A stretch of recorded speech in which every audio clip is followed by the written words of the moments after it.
What's good, everyone? It's your boy Kinetik 615 here for another Vikings watch along. Skull Vikes. We're taking the team to Detroit to take on the Detroit Lions. Um, it'll be fun. It will be fun.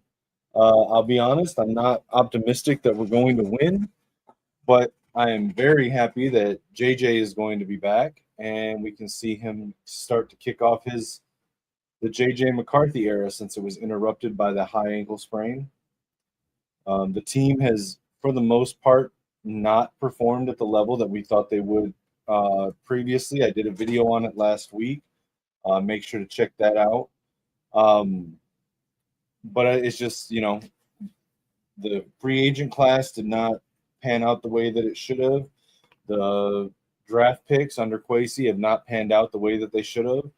And now we're seeing the effects of that. It is what it is, though. Things could be worse. I think it is fixable. I think they will fix it, and JJ is the start of it. So it'll be fun to see that get started. The rest of the season should be 100% on developing JJ McCarthy. That should be the focus of the team. So, as a Michigan fan, this game is exciting because while I'm not a Lions fan at all, I'm a Vikings fan. Aiden Hutchinson is my second favorite football player after J.J. McCarthy, both having been Michigan Wolverines. So I want to see both of them have a good game. I just want to see the Vikings win, and I want to see both of them get out of here without an injury. We got Tom Brady on the call for the game. Michigan legend. J.J. McCarthy's the next Tom Brady. J.J. McCarthy has not lost a game as a starting quarterback in the state of Michigan. Hopefully that streak does not end today, but we'll see. I apologize, guys, if I'm not as animated and lively as I usually am. I've got a little bit of a headache today. Hopefully it'll go away as we get into this, but it'll be fun.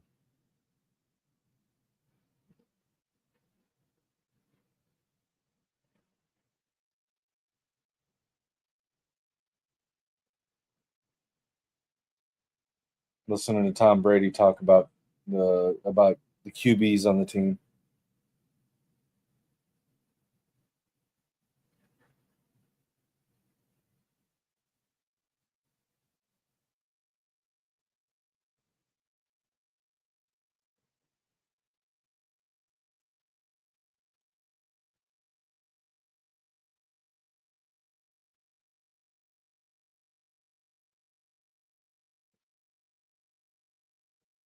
Yeah, should be a fun one. It's been a bit of a disappointing season for the Vikings. Hopefully we can turn it around to end the season on a high note, and I think that starts with J.J. McCarthy.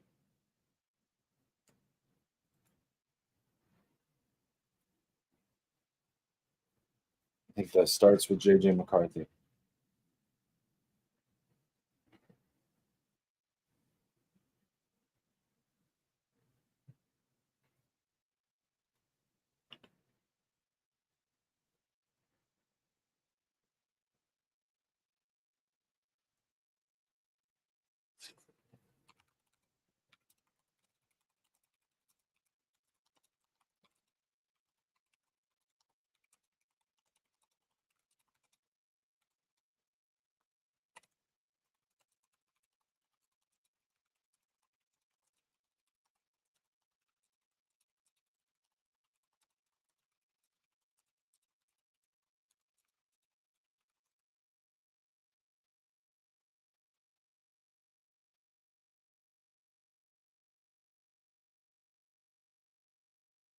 What's good, Beats and Treats? Shout out to you, man. This will be a fun game, Vikings and Lions. I'm a Vikings fan. I'm a Michigan fan. I'm a J.J. McCarthy fan. I'm an Aiden Hutchinson fan. This will be interesting. I'll be honest, like I said at the start of the stream, I don't truly expect the Vikings to win the game today, but I hope to see a good game from JJ. I hope to see them actually show some life and sort of turn around the season a little bit.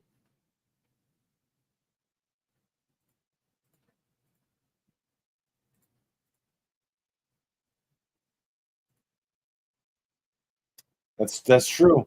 Despite Maze Madman trying to play the semantics game on X with me when I posted about that, he tried to attribute the 2021 Michigan State loss to JJ McCarthy, saying he lost that game in the state of Michigan.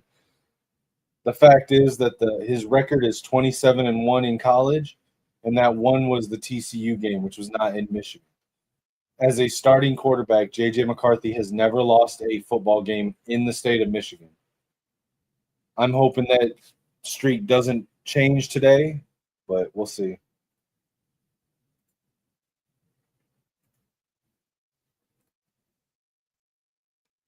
I don't think you can attribute that Michigan State loss in 21 to JJ McCarthy. I'm sorry.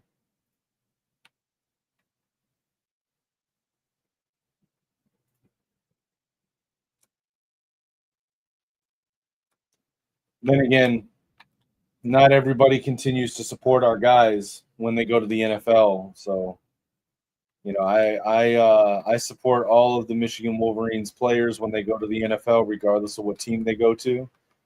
And something I've found out since I started doing the podcasting is that's not for everybody, apparently.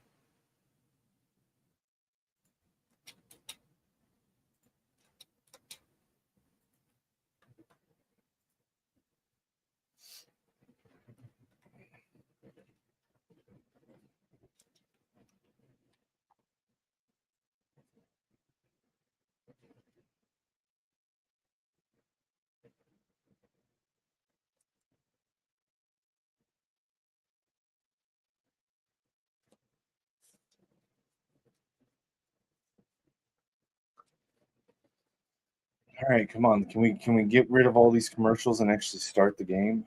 It's crazy.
JJ McCarthy on the sideline doing his meditation thing.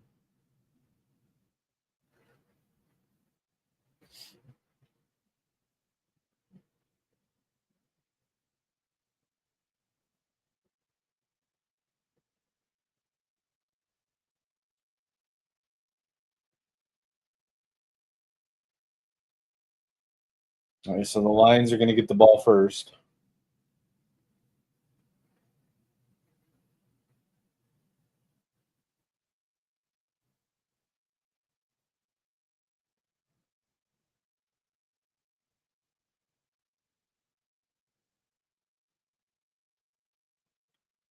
There's the kickoff.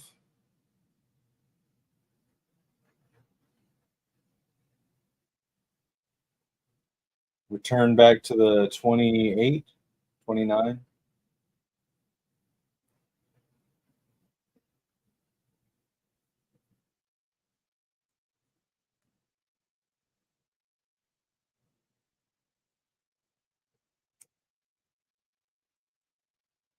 Tom Brady. Jared Goff is using his brain.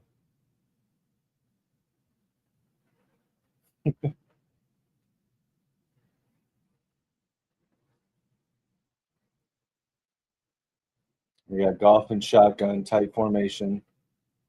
Throws right, connects, First down. Sam Laporta with the catch.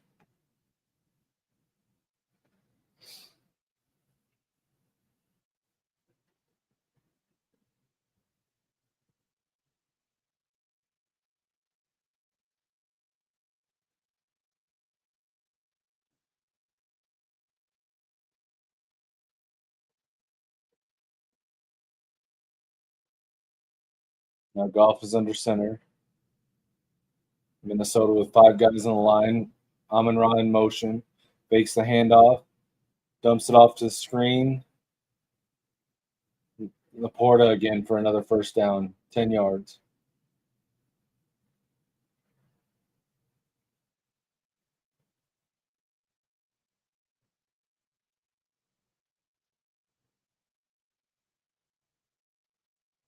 Way too many people bid on the Gibbs fake there. Way too many of our defenders bid on the Gibbs fake.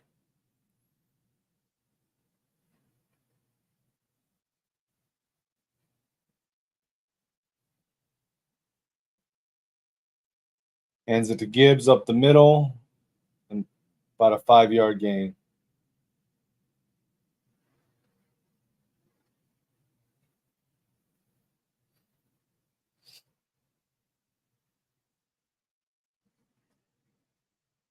Okay, Ivan Pace Jr. is back in the starting lineup. That's interesting.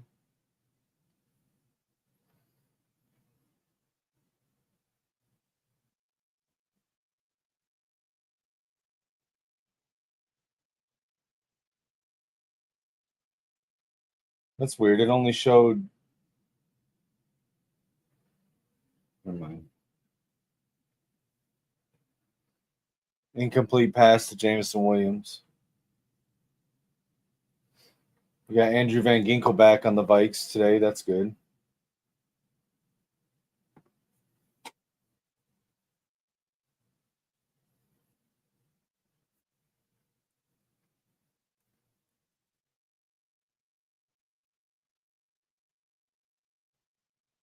Gibbs in motion out of the backfield.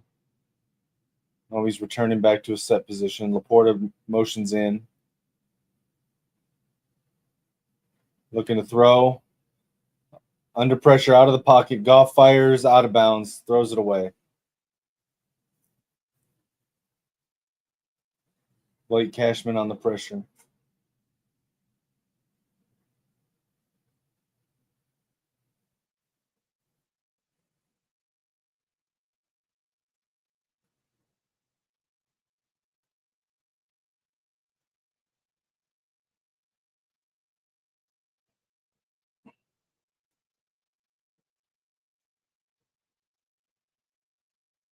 Looks like the same play here.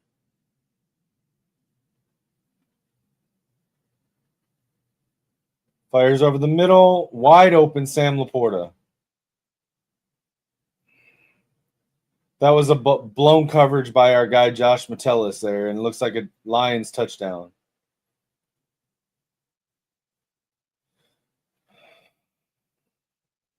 Listen, I like Josh Metellus a lot, former Wolverine, but he has been on the receiving end of too many of these bad coverage looks this year. He bites at the wrong times. He drops in coverage when he shouldn't. I'm sorry, he drops under the coverage when he shouldn't, leaving the middle wide open. It's not good.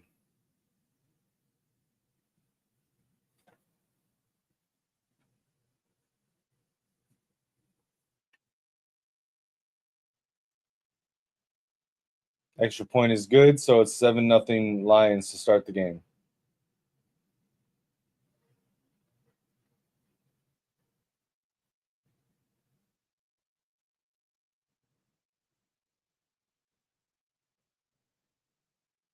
It's too many times this season that I've seen Josh Metellus out of position, leaving a guy open.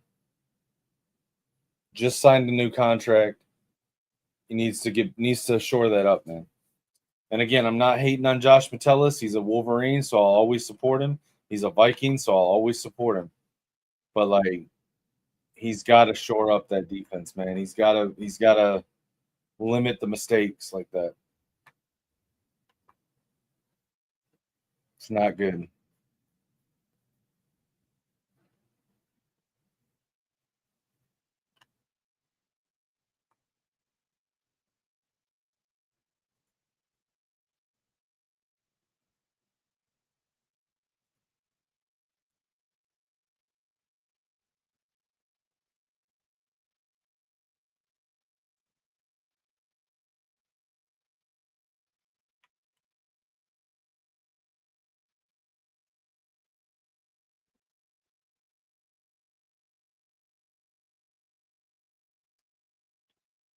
Let me know what you guys' predictions are for the score.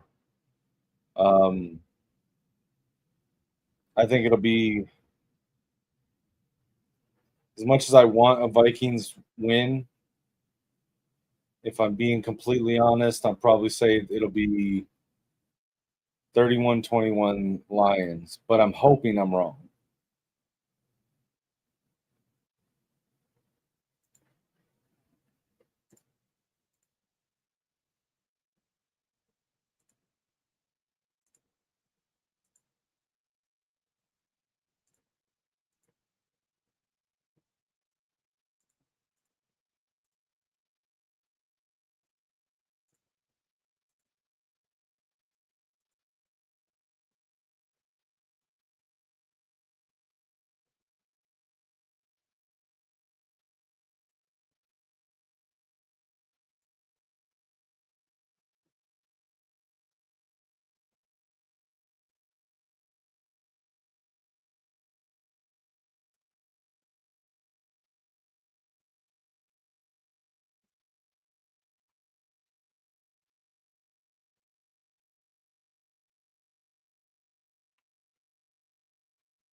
Miles Price with the return.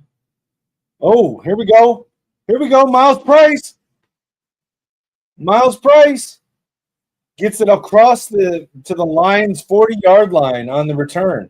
Undrafted free agent, rookie wide receiver, Miles Price on that return.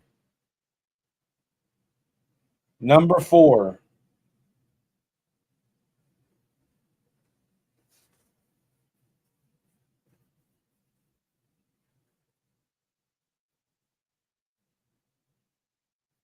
Respect to Jake Bates for staying in the game as a tackler. That may have been a touchdown if he didn't. All right, so we got JJ under center, 4 receivers. Got a receiver in motion now, TJ Hawkinson. Hands it to Aaron Jones. Aaron Jones runs up the middle, cuts right, gets through the line, first down. Nice run, Aaron Jones.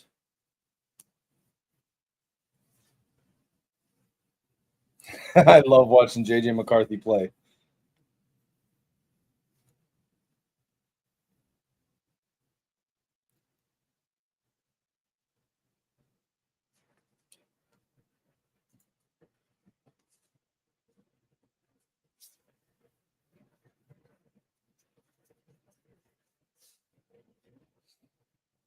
JJ under center. We got 2 receivers, 2 tight ends. Hands it to Jones again, up the middle. Maybe a yard. Maybe.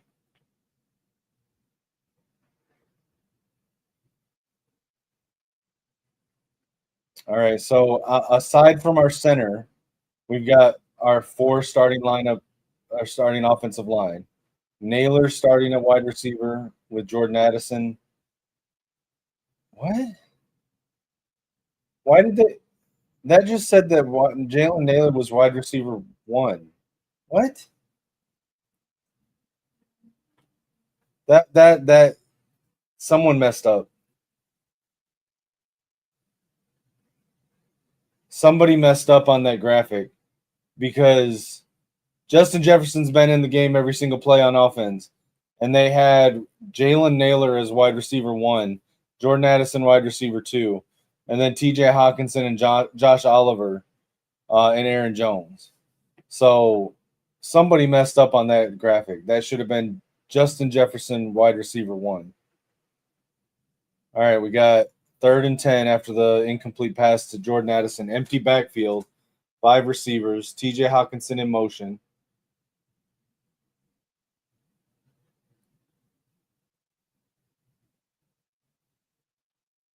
Under pressure, quick pass. Aaron Jones, first down. Nice. Nice. The blitz came in. JJ was ready. Screen pass to Aaron Jones. First down. JJ McCarthy. JJ recognized the blitz. Audible to the screen. Brian O'Neill on the block. Oh my God, I love this. Skull Vikes. All right, JJ in shotgun. Aaron Jones in the backfield. 3 receivers. Throw into the corner and touchdown. Justin Jefferson, JJ McCarthy, and Justin Jefferson. The JJ to JJ connection is real. Touchdown, Vikings tie game. There we go. There we go. Amik Robertson cannot cover Justin Jefferson. Sorry. That's Jay Jettas. JJ to JJ.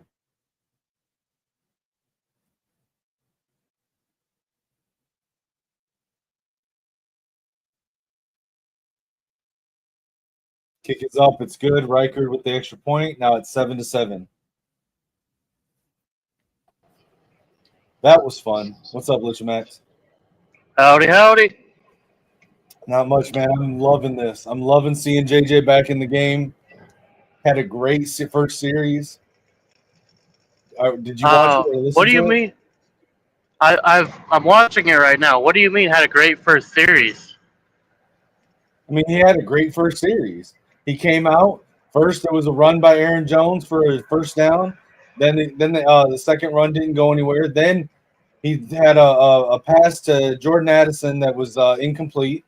But then he had 3rd down and 10. JJ at the line, empty backfield, recognizes the blitz, alerts everyone, changes this play to a screen pass, beats the pressure on the blitz, screen pass to Aaron Jones, first down, and then the very next play, touchdown pass to Justin Jefferson, touchdown pass to Justin Jefferson because they thought that Amik Robertson was going to be able to cover him one-on-one. Oh, I see it now. I was really confused because like where I was in the game, I see the Lions 7 and the Vikings 0. So I think I'm a little behind you. That's all right though. But yeah, so JJ just had an amazing first drive. He looks like a franchise quarterback. He's everything that I've been saying he was going to be. All the haters. I mean, shut the fuck up. He can be a franchise quarterback right up until Aiden Hutchinson re-injures his ankle. Yeah, it's not gonna happen. JJ's the next Tom Brady. It starts now. I mean, I don't think that for sure. There's too many other talented quarterbacks in the league right now that can take that. I'm not saying they don't have talent too. It's just JJ's gonna be the best. I mean, one day maybe, yeah, but as of right now, there are other contenders. Not with this high of a ceiling. JJ is going to be the best. He's got the mentality, he's got the mindset, he's got the toughness, he's got the athletic skills, the athleticism to be able to throw or run. He's good. JJ's good. Well, I mean, you don't necessarily have to have the ability to run to be Brady quality, because Brady didn't really run all that much. No, he was a statue. He's going to be better than Brady. I don't think that, no. Having the ability to run or not to run doesn't necessarily mean... Yeah, you also think J.J. McCarthy's injury prone, so it doesn't really matter. Well, he gets injured. So far, he's 2 for 2 on injuries, on injuries per season. No. He's 2 injuries in a 16 years of playing football. That's not injury prone. No. Yeah, no. We're talking NFL here. College doesn't matter anymore. I mean, He's you no still get hit longer. at every level. I know, but he's no longer a Wolverine. He's in the NFL. He's a Viking now. He Until is he switches forever a teams. Wolverine. Not until he retires, no. He is forever a Wolverine. Just like Brady. He was a Wolverine right up until he went to the Patriots. Yeah, he was always. Then he was a Patriot. Now that he's retired, he's a Wolverine and a Patriot. They're always Wolverines from the day they And a Buccaneer. step foot on the campus of Michigan and play their first game. They're a Wolverine. Was that a 2-yard run? Maybe 1.5-yard run from David Montgomery. I'll find out here in about 10 seconds. This has been fun too, watching Brian Flores and Dan Campbell coach against each other. This has been fun. All right, we got Goff under center, wing formation, 2 receivers. Oh wait, Gibbs was lined up as a receiver. Okay, and tackle in the backfield. They put Gibbs in the gadget position. Kinda. He wasn't in the slot. He was on the edge of the wing formation, but then he went in motion. I had to remind myself for a second because I was like, who's number 0? Oh, right. He changed his jersey number. Dan Campbell looks upset that play didn't work.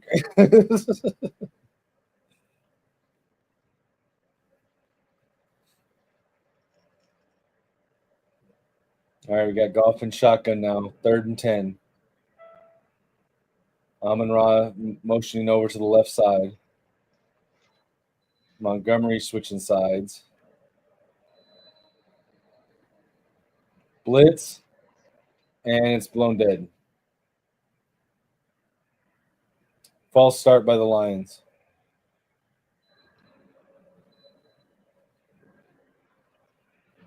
All right, so I'll move back 5 yards.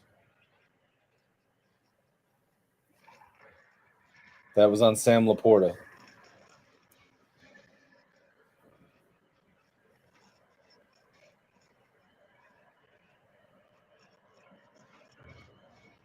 All right, Goff in shotgun again. We got trips left. Single back. No blitz. Screen pass. They're ready for it and gobbled up in the backfield. 4th down. Brian Flores is out coaching Dan Campbell right now. That was a screen pass to Jameson Williams. So this was awesome. So last play that was blown dead, they blitzed like 7 guys. So they got the penalty, went back 5 yards, and they assumed that he was going to blitz again. So they called a little quick bubble screen. But they actually did one of my favorite things where they lined 7 guys up on the line but dropped 3 in coverage. And so they were ready for the screen and able to pounce on Jameson Williams.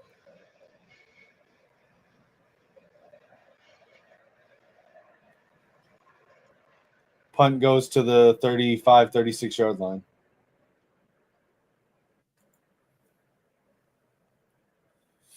Michigan could take the lead here if JJ leads another scoring drive. What do you mean Michigan? Michigan's not on the field. Oh, with JJ as the quarterback, Michigan is on the field. No, that's Minnesota. JJ is the greatest quarterback in the history of Michigan. He is a Wolverine. He is the Wolverine. Until Bryce Underwood wins the national championship and a Heisman, JJ McCarthy is the greatest quarterback in the history of the Wolverines, and he is Michigan. Right now, he is Michigan. Right now, JJ is a Viking. He has no affiliations with Michigan anymore. And JJ McCarthy, despite Maze Madman trying to argue semantics with me on Twitter, JJ McCarthy has not lost a game as a starting quarterback in the state of Michigan. He is undefeated as a starting quarterback in the state of Michigan. That will change today. Not by the looks of it. It's the first half of the game, man. You and I both know that Detroit does their best work in the second half. And as of right now, he looks better than Jared Goff. No. I mean, you know Detroit. You know how Detroit does plays their games, especially with these tough matchups.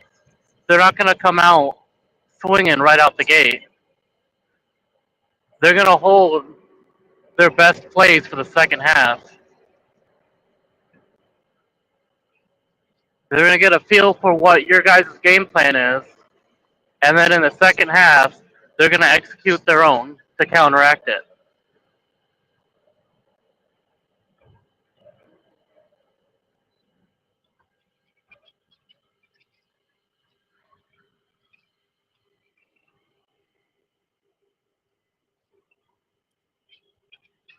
I'm just saying, JJ's looked better, like a better quarterback than Jared Goff right now.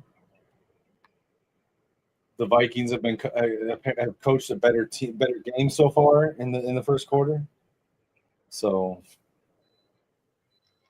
and hey, listen, I predicted at the start of the stream that I predicted the Lions were going to win. I'm second guessing that now. All right, we got JJ back on the field now.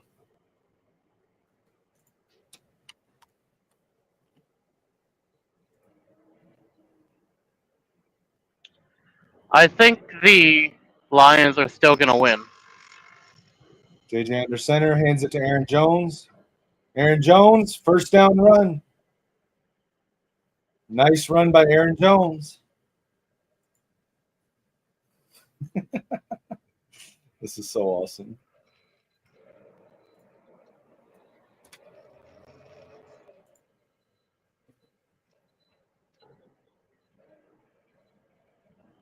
Ben Urosic and Nick Vanette are in the game now at tight end. So we got a 2 tight end set. There was Aiden Hutchinson, my second favorite player in the league. JJ calling a change at the line. Under center. Fakes the handoff, play action. Fires over the middle to Jones. Connects. 5 or 6 yard line, or 5 or 6 yard gain there. What's up, Keegan? Shout out to Keegan in the chat. Keegan, if you want to come on with me in Lichmax, let me know. JJ's looking great. JJ's looking like a professional quarterback right now, and you cannot deny it. All right, JJ in shotgun. Single back.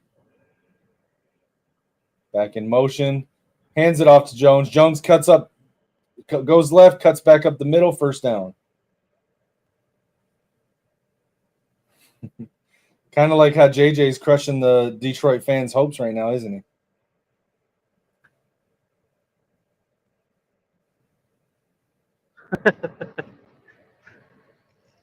Dude, you clearly have been watching Lions football. What I'm watching right now is JJ being a better quarterback on the field than Jared Goff. JJ under center right now, receiver in motion. No, what you're seeing is the Lions getting steps up in the pocket, away from the rush. JJ scrambling, gets a throw off, incomplete. What you're seeing is the Lions allowing you guys to play your offense so that way we can adjust to it and stop it. No, what I'm seeing is JJ looking like a great quarterback. No, like I've been saying. We do it against every team. The Lions play it safe the first half of the game. The second half, we make adjustments and we come out swinging. The first half is all about sussing out your guys' game plan and how you are playing. Right, second half is about stopping that. Hands it off to the running back, gets a yard. So yes, you guys are gonna get yards. You guys are gonna look great the first half, and then the second half it's just gonna get shut all down. Exactly, Keegan. It's early. It's hard to say.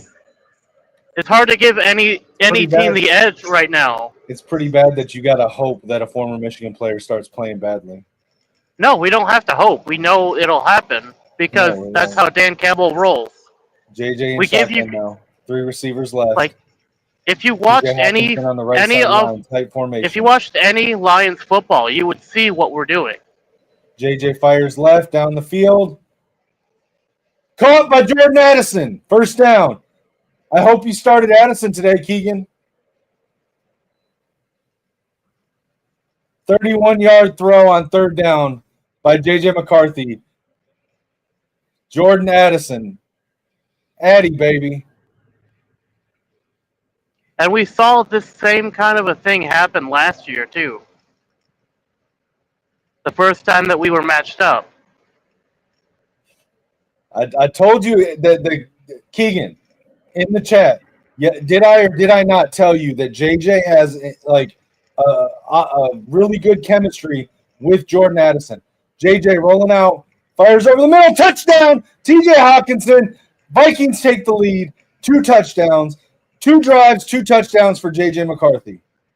Did I not tell you that the connection between JJ McCarthy and Jordan Addison was real? I've been telling you that for weeks.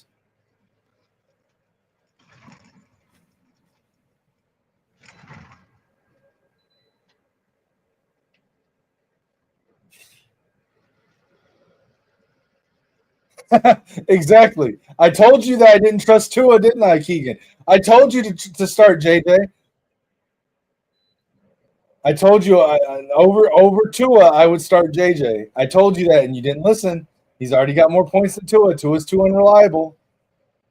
JJ's the guy. Why would you ever start Tua over anybody? Like, Carson Wentz would have been a better start over Tua. Dude, Carson Wentz is on the IR. I know. He'd still be a better start than Tua.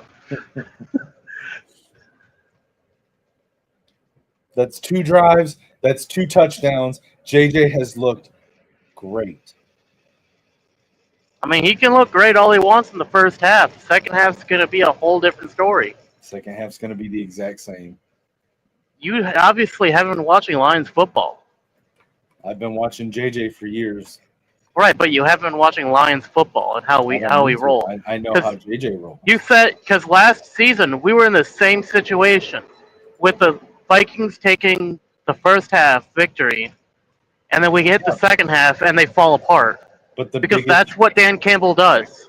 He gives you he gives you that false sense of security, and then in the second half we adapt and overcome, and we take the game back in the second half.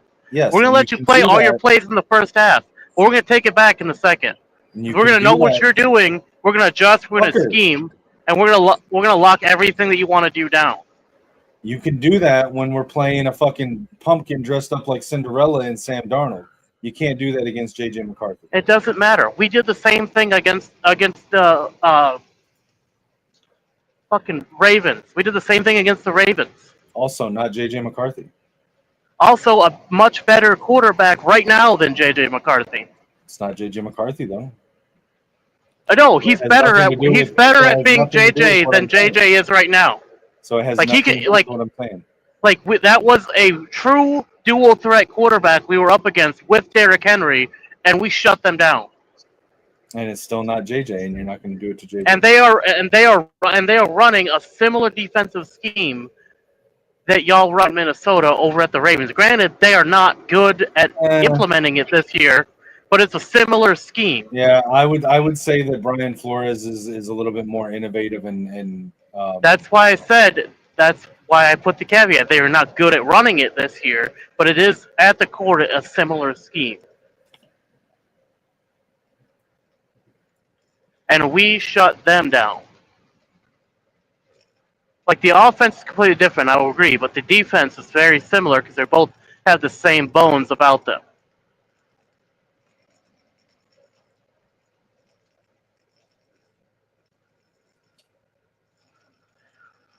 But the difference is Lamar Jackson is a true dual threat quarterback, and they have a much better running back in Derrick Henry, and we shut that down. The fact is that J.J. McCarthy right now is carving up your defense. That's fine. The Ravens did the same thing the first half too, and we shut them down in the second. I'm not talking about the Ravens, bro. I'm talking about J.J. right now. I'm using the Ravens because it's pretty comparable to what we're dealing with right now.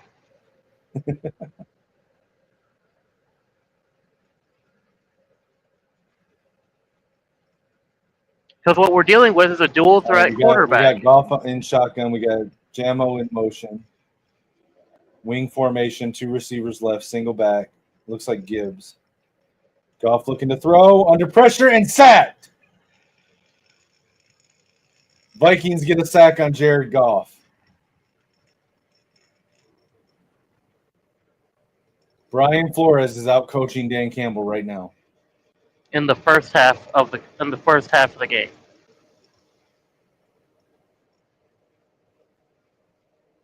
Jeez, that was nice. All right, Goff under center now. It's gonna be 2nd and 16. Goff under center, single back, really tight formation. It's like a double wing. Laporta in motion, pitches it to Gibbs. Gibbs around the right corner, gets some yards, tackled at the 30. It's gonna be second on. It's gonna be 3rd and probably 10-ish. 3rd and 9.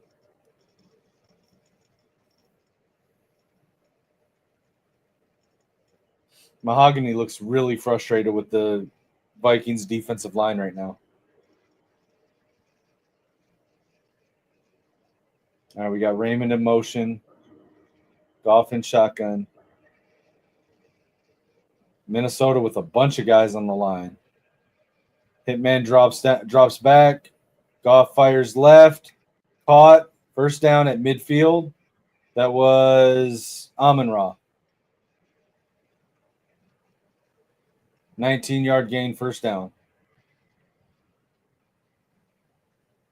Yeah, that was a really good cut by Amon-Ra.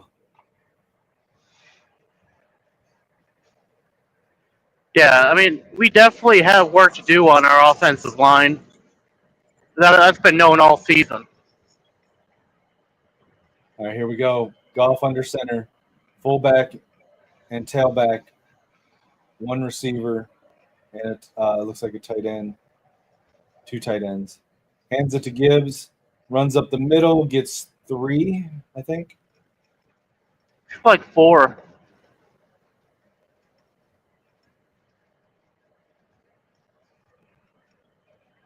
I'll say this is something I didn't expect. I did not expect Jared Goff to have a better year after Ben Johnson left.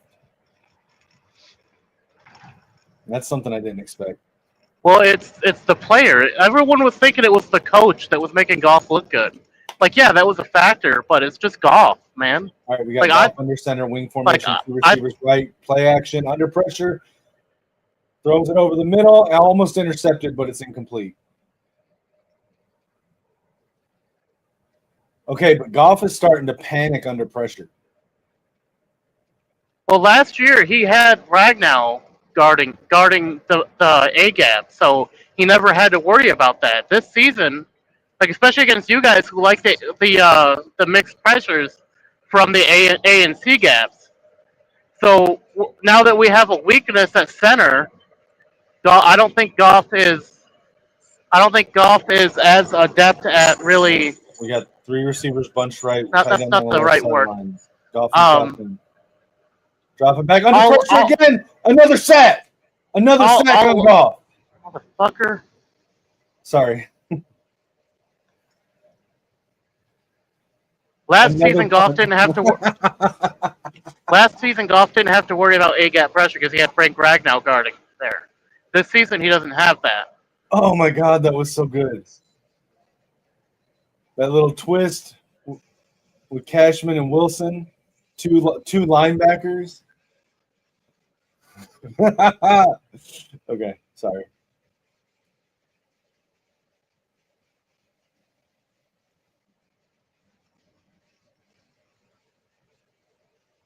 Fair catch on the punt. It's going to be at the 12-yard line, and there's a flag. Hopefully it's on Minnesota. It's probably going to be on the Lions because we've been getting targeted for flags all season.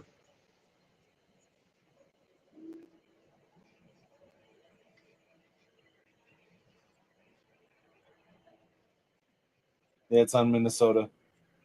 Good. Ty Felton was holding, apparently. Why? If it's a fair catch, why is he holding? It's fucking stupid. Well, I mean, you don't know it's a fair catch until you fair catch it. Well, he knew it was a fair catch when Miles Price did the signal for a fair catch. The flag came in after that. No excuse to be holding on a fair catch. Well, if the NBA is anything to go off of, it's probably because somebody had some money on some flags. That's fair.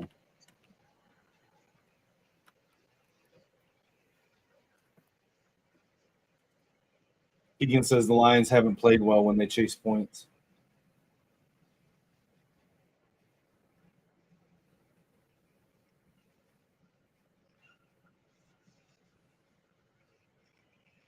All right, so the drive starts on the 7-yard line. 1st and 10. JJ and shotgun, single back, 3 receivers, and TJ Hawkinson. Justin Jefferson has one-on-one pressure, but it's going to be a run up the middle. It'll be 2 yards.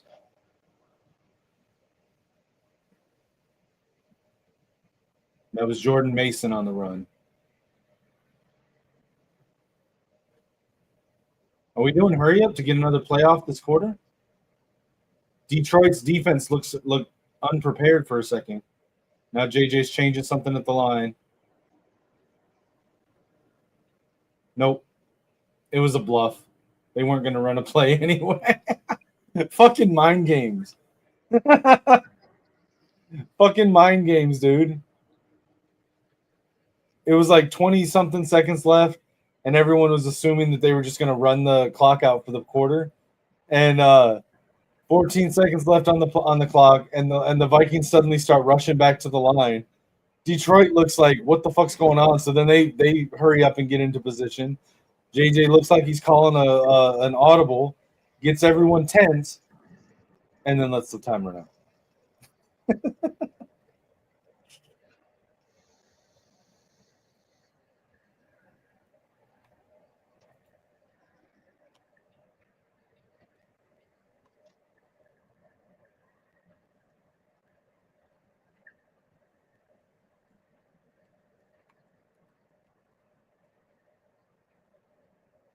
This is fun.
All right, we're starting the second quarter now. So in the first quarter, Vikings had 33 rush yards to Lions 19, 68 pass yards to the Lions 65.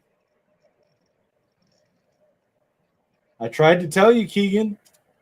I tried to tell you. JJ to JA was going to be a great connection today.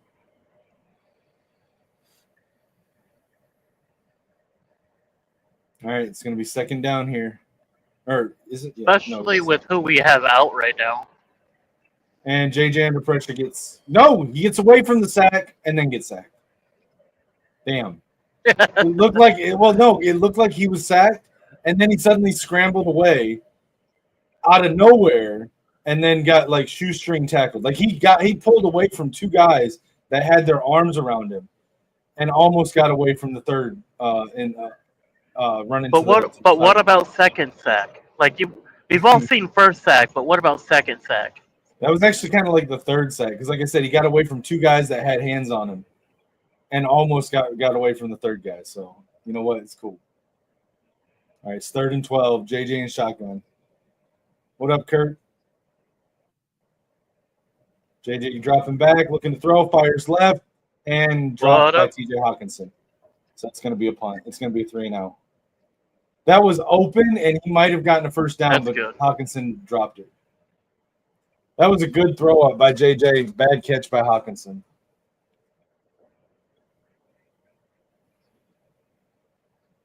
I can't believe JJ got pulled away from that first sack, dude. Like, it looked like he was wrapped up by two guys, and then just suddenly he just like squirts out of the pocket to the fucking sideline and almost outran that last guy. You sure that's the word you want to use for that one? Yes, I am fully aware of what it sounds like.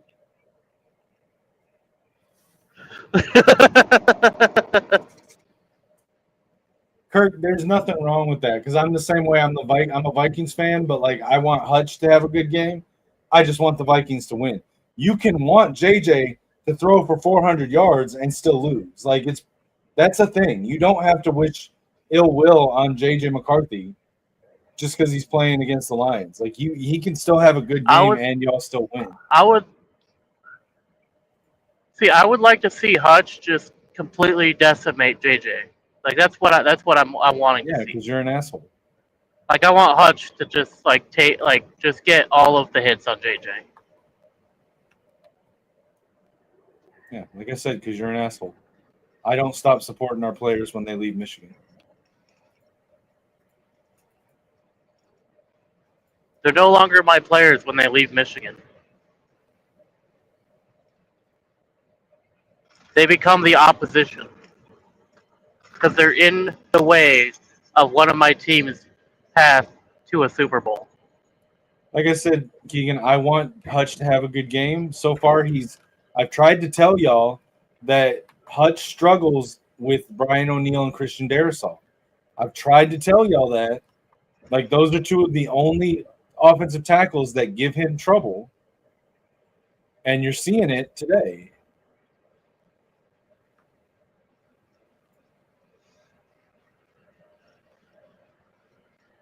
So before he can get a hand on JJ, he's got to beat Brian O'Neill or Christian Darrisaw, or twist inside to get on our weak center or rookie left guard.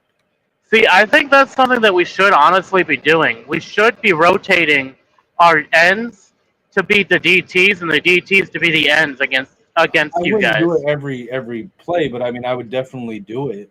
And right, especially with Hutch, knowing that the Vikings are starting a center who was a left guard until 4 weeks ago and a rookie left guard. That's definitely what I would be doing. I wouldn't be doing it every play because if they're ready for it, then they can adjust. But like every so often, I would just do some kind of little twist or stunt with Hutch to get him on the interior and not even a twist or stunt. Like I would literally have them line up normal. Hold on. Literally just rotate them and then have the tackle split and the ends rotate inside right before the snap.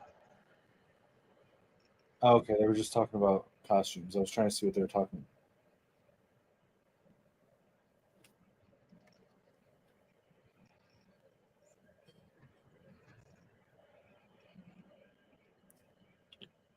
All right, golf under center, Amon-Ra in motion, wing formation, 2 receivers. Fakes the handoff, play action, throws it to Laporta. That's a gain of 4 or 5. Yeah, I'm not sure. I'll find out here in about 30 seconds. Still on commercials. I wish I could watch it normally, but if I watch it like the live in the way that I watch live, hand off to Montgomery. I won't be able to be on here. And just shy of the first down, I think. He might have gotten the first down, but let's see.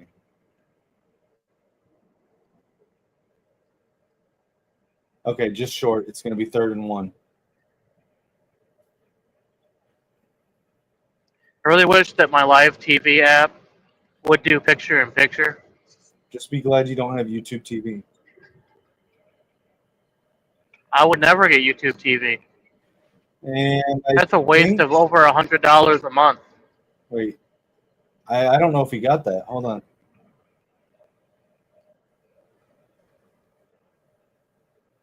Okay, first down. He barely got it.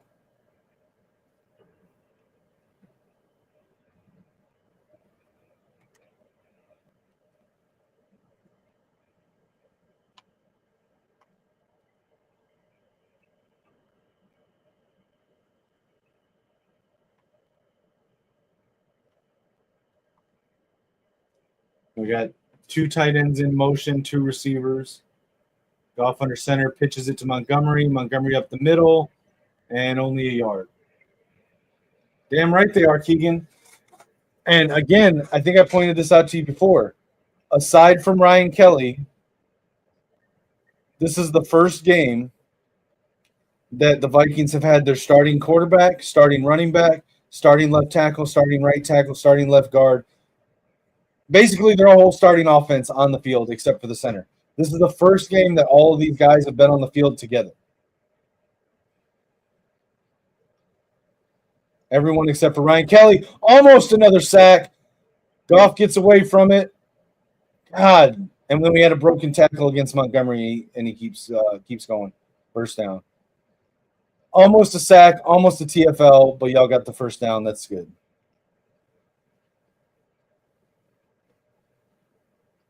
That was a good escape by Goff. The one on Montgomery, that was just like a bad tackle. But the Goff getting out of that sack, that was a good escape.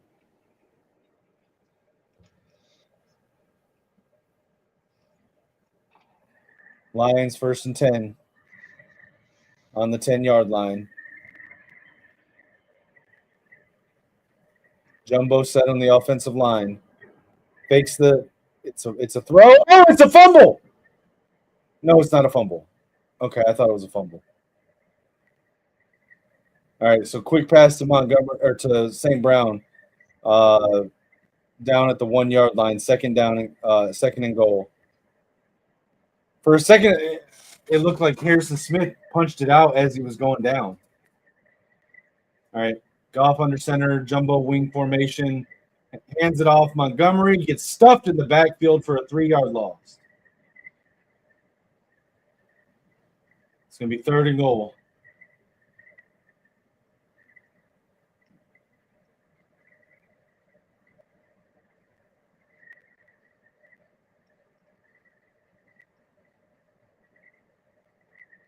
Third and 1. We're on the 4 or 5 yard line? No. Oh, they didn't go back as far as I thought they did. They went back to the 2-yard line.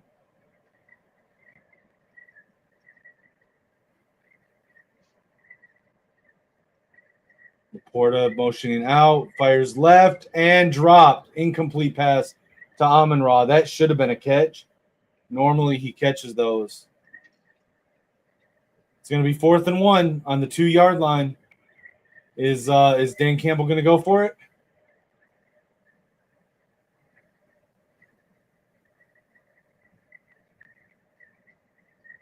Looks like they're going to go for it. I'm guessing it's probably going to be a handoff to Montgomery. Well, they got giant jumbo sets. They got a bunch of linemen, and it's going to be a timeout. Vikings call a timeout. They're probably expecting a trick play here with like gonna throw a flea flicker to like your offensive tackle or some shit. And the Vikings wanted to get a look at the offensive formation and then call a timeout to talk about it. Yeah, and I think they're going to switch what they're going to do at that point. Like they probably were originally going to do a flea flicker to a lineman. They're not doing a flea flicker on the goal line. I was being sarcastic. I mean, they did it before with Goff. I could see him doing like an RPO to a lineman on a flat or something like that. But.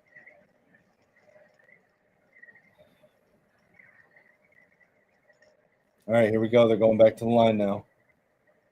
We got two receivers, one tight end. The tight end is out wide, although it's a tight formation. And there goes the tight end in motion to the other side. Tight wing formation, under center Goff. Other tight end in motion, hands it off to Montgomery, and I think he got the touchdown. Did he? Yep, touchdown Lions.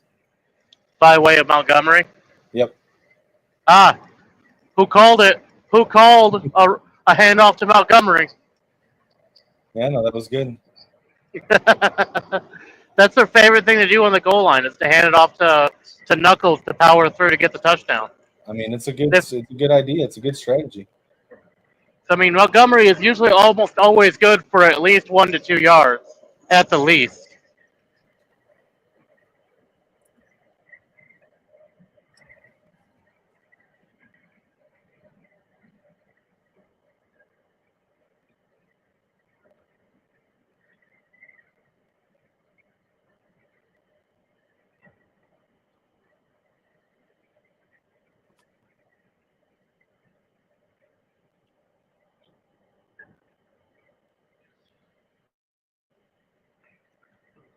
Now, the one thing that I will say, and this might be controversial, depending on who you are, but I don't believe the Lions lost the Chiefs game.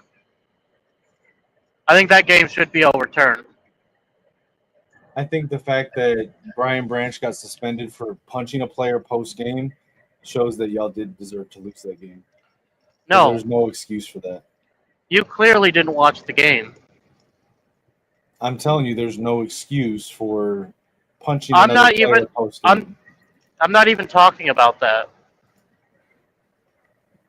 Like he deserved to get suspended. I'm not even talking about that. The game itself, what happened on the field, it should have resulted in the game getting overturned and the win taken away from the Chiefs because that was the worst officiating and clear example of uh, of biased officiating that I've ever seen since the Patriots, the Brady era Patriots.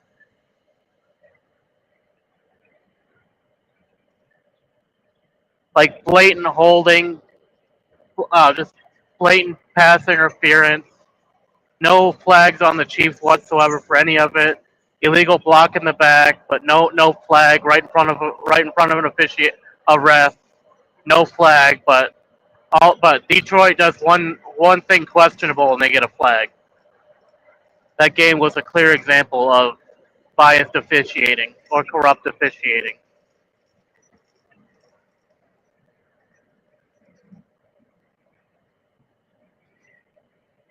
So much like how the NBA got investigated for game fixing. Hey, I need to step away for just a second. I'll be right back. All right, I feel like the Chiefs officiating staff should be under investigation for the same thing for the Lions Chiefs game because that was egregious and blatant officiating negligence. I think would be the right word for it. But if you disagree, feel free to let me know in the chat.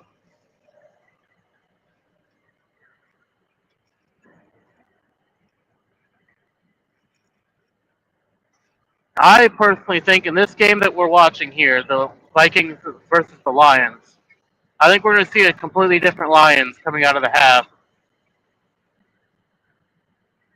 and a completely different Vikings. I think we're going to see the Lions start to step up when it comes after the half, and they're going to put the Vikings back in their place behind the Lions.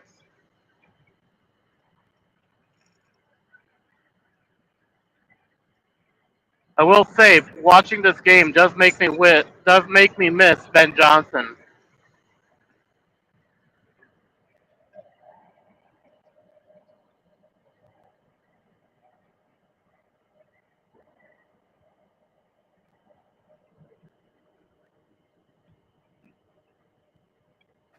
All right, I'm back. Sorry. No, I mean, like, here's the thing. Like I said earlier, I actually predicted that the Lions would win this game. But I want to see JJ look good, and that's what we're seeing. I want to see the offense show that they're at least better than they have been so far. Here we got JJ rolling out. Little stutter step, gets back to the line. He's looking for a receiver, didn't see anyone open, so he just got back to the line. Good heads up play by JJ. See, I want Hutch to eat good in this game. That's what I want. He could have had Jefferson there. That was a mistake on JJ. He could have thrown But it to but I thought JJ doesn't make mistakes. He's the best quarterback of all time. He can't make mistakes. He's JJ. I said by the end of his career, he's going to be the best quarterback of all time. Maybe.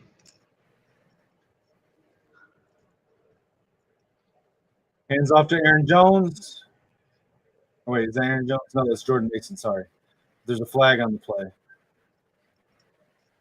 Holding. Offense. That's my prediction. Oh, it looks like a false start. Offense, right? Yeah, well, yeah, you can't have a false start on defense. Actually, well, I mean, but you can. Yeah, you can have false start. it just never gets called because it's different. Yeah. Like the defensive line can move like the offensive line can't, but they can't do it like sudden movements. Right. Like if they put their hand in the ground, they can't like suddenly move it real fast.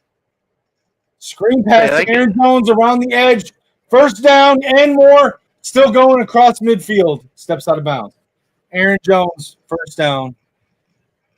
Nice conversion there by JJ on the screen pass. Oh, that was so nice. Split backs formation, which you know I love. Completely caught the Lions off guard. And people say JJ can't layer throws. Look at that. Got it right over the defender's hand. Who says that? A lot of people. They say that's the biggest criticism on JJ is that he always throws fastballs. Here we go. Split backs again. My biggest criticism of JJ is the fact that he keeps getting injured. Left, caught. Justin Jefferson motioned into the backfield to be the second back in a split back formation and then ran a little flat route and got it. But there's a flag on the play. Holding. Let's see.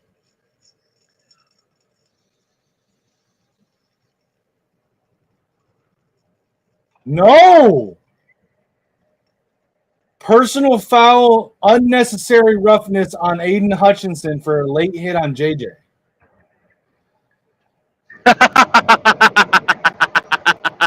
Worth it. I don't know how to feel about this. Worth it. Do it again. Okay, wait a minute. I don't think that was a personal foul. That was stupid. I'm a Vikings fan right now. I'm telling you, I don't think that was unnecessary roughness.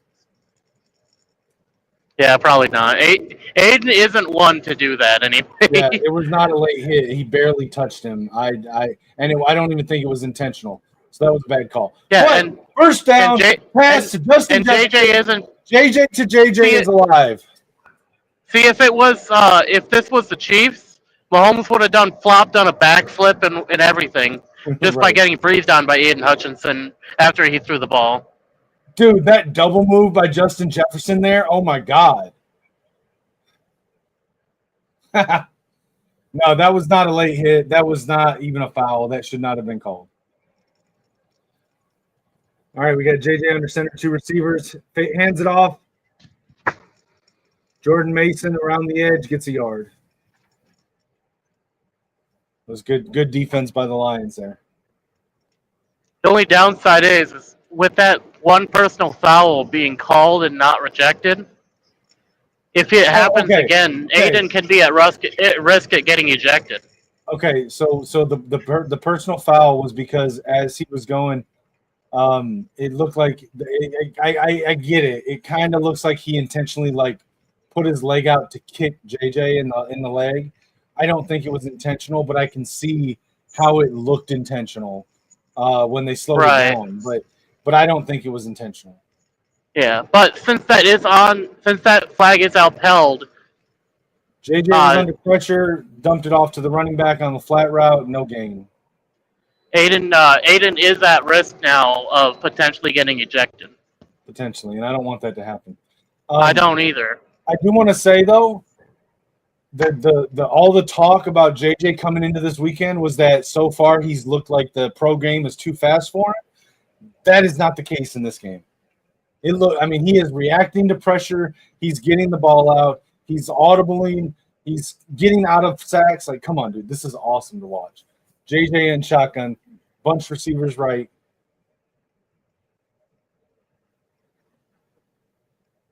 Looking to throw, under pressure, and gets. Wait, something just happened.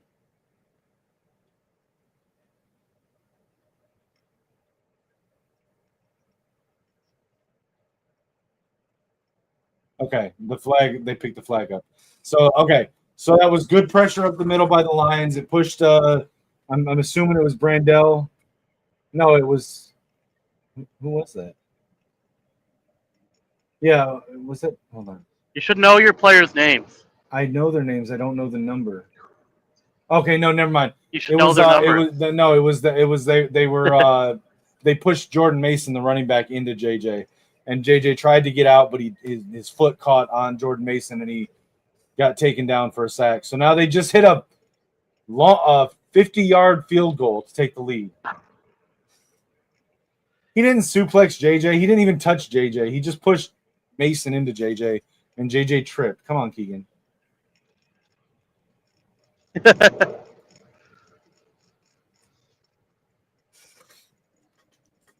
It was a good play to get pressure like that. I'm not taking anything away from Campbell, but he didn't actually touch JJ. He pushed a motherfucker into a motherfucker.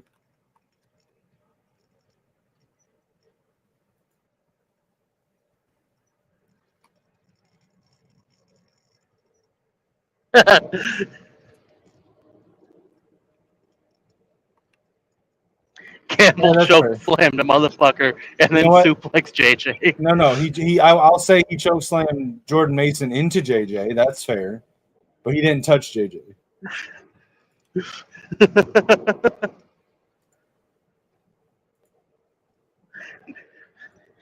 JJ kind of suplexed himself too.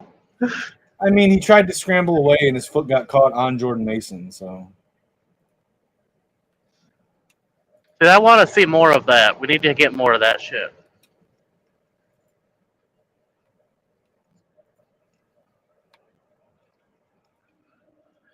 See, I think what we should be doing against this team, since Hutch does struggle with Darisaw, is we should be dropping Aiden back into like a flat zone, or put him on a spy, and have Jack Campbell or Alex Anzalone rush in.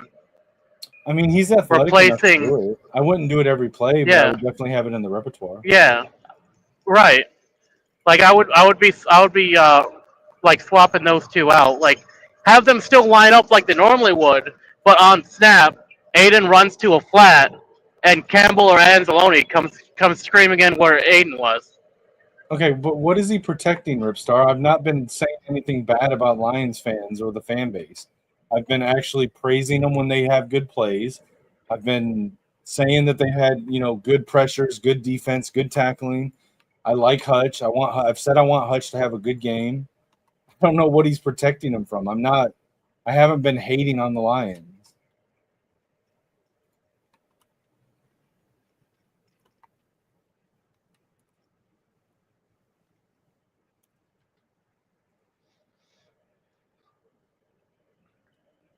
Yeah, I mean, I would really love to see Hutch just completely decimate JJ, get like 6 sacks on him. That would be fantastic.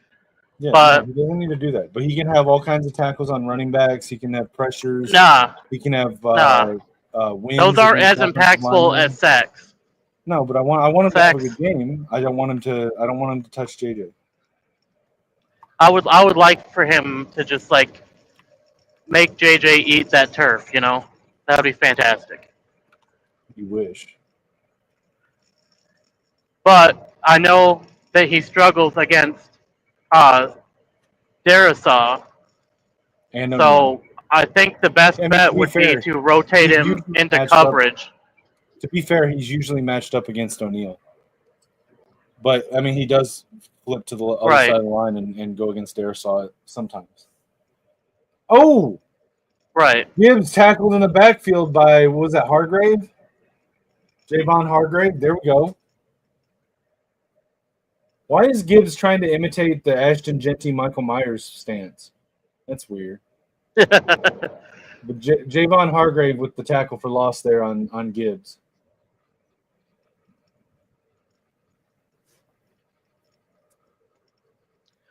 Goff in shotgun, wing formation, two receivers, single back, drops back to throw, under pressure, fires over the middle. Amon-Ra catches it, gets it to the 34, 35-yard line, about 4 or 5 yards away from a first down. It'll be third down.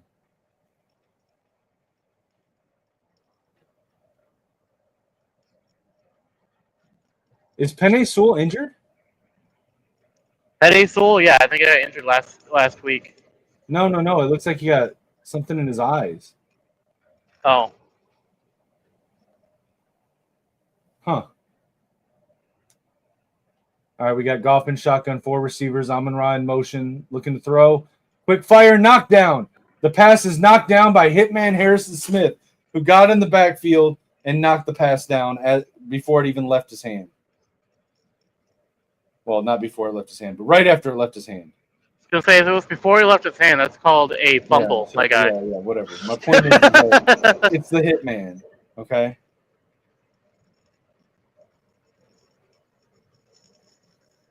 See, I don't think we should have passed it there. I think we should have handed it off to Montgomery to get those 2 yards.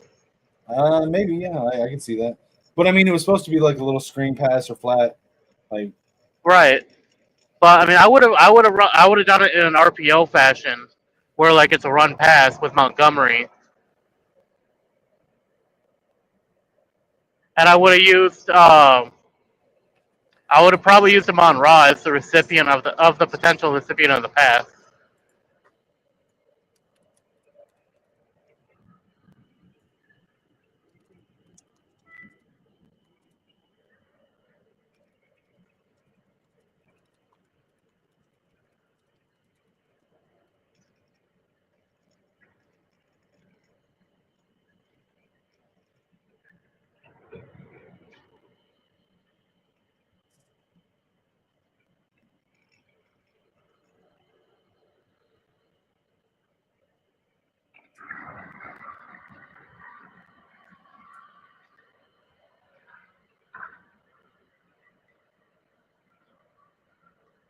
hey, Mike, Ripstar's talking about you.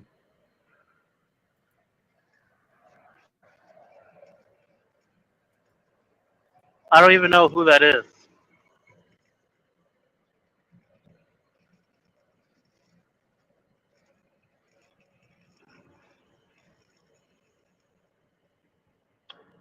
No, Ripstar, I'm not saying the name. I know what you're trying to get. I know what you're trying to say. And no.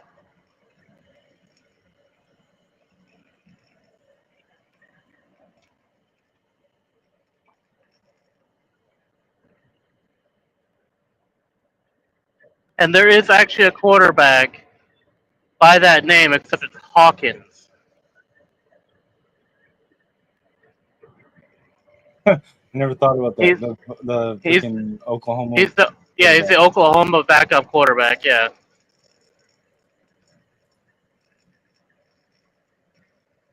Yeah, unlike Kinetik, I read the messages before I say them.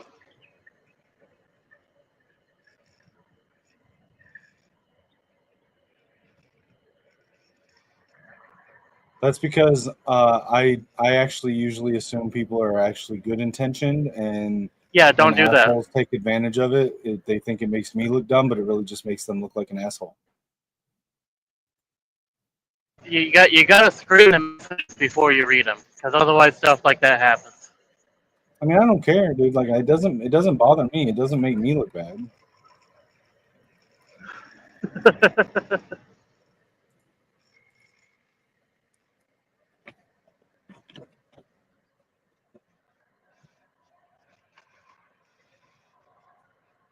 All right, we got JJ under center again. Bunch formation left, one receiver right, single back.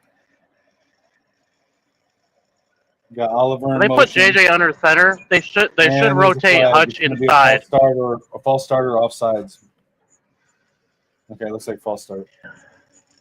If when JJ is under center, they should rotate Hutchinson inside to break through that center to get JJ immediately on the snap.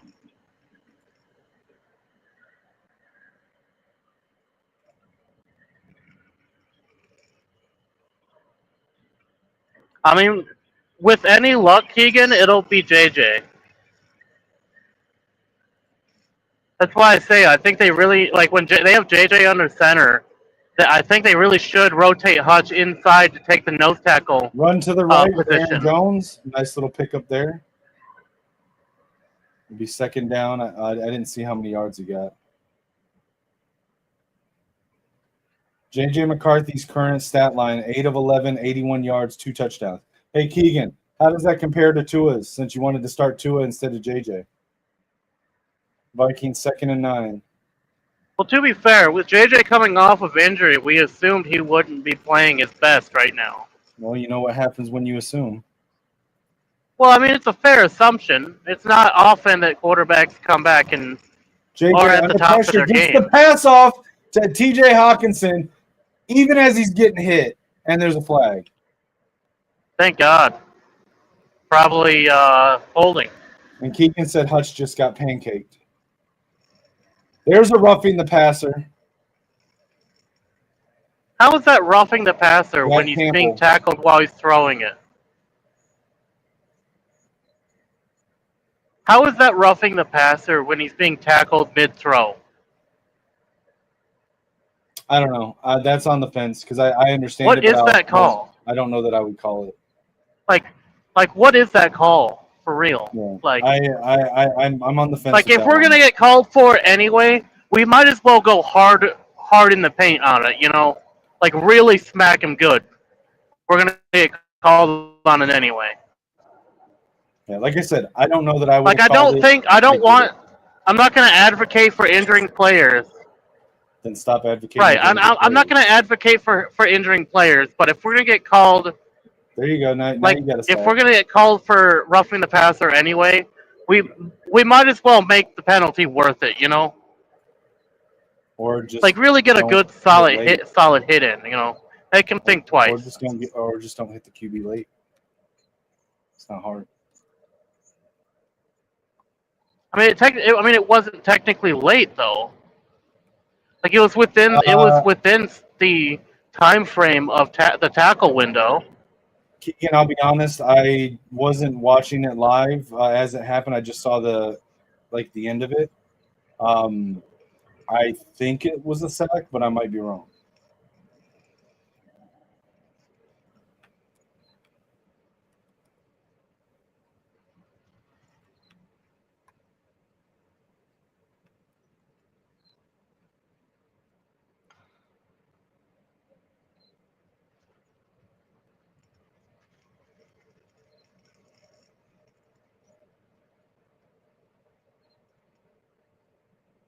Really wish that I had the ability to watch this thing live instead of the way that I have to watch it.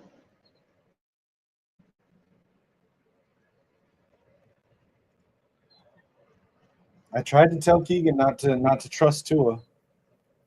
I told him JJ would be a better start than Tua, and he believed me when I told him that JJ would have a good connection with Jordan Addison coming back today, but didn't trust that enough to start JJ.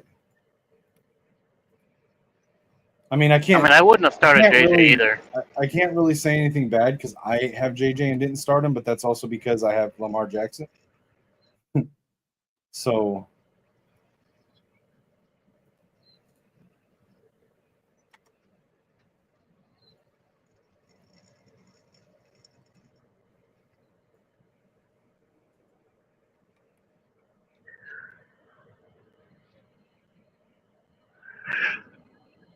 Yeah, you should know by now, being a Michigan fan, Keegan, to stop doubting JJ.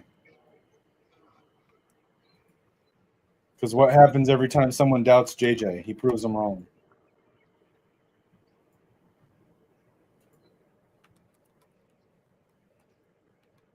Right up until JJ gets injured again. Yeah, again, there's that stupid narrative about him being injury prone because he's had 2 injuries in 16 years. Well, it's not good in the NFL to have 2 injuries basically back to back. All right, we got JJ in shotgun. Looking to throw under pressure, escapes the pocket, throws it, and it's incomplete. Damn it. Okay. I mean, the real question, Keegan, should be, why did you draft Tua? He didn't. He drafted JJ and cut him at one point and then signed Tua when he could have re-signed JJ.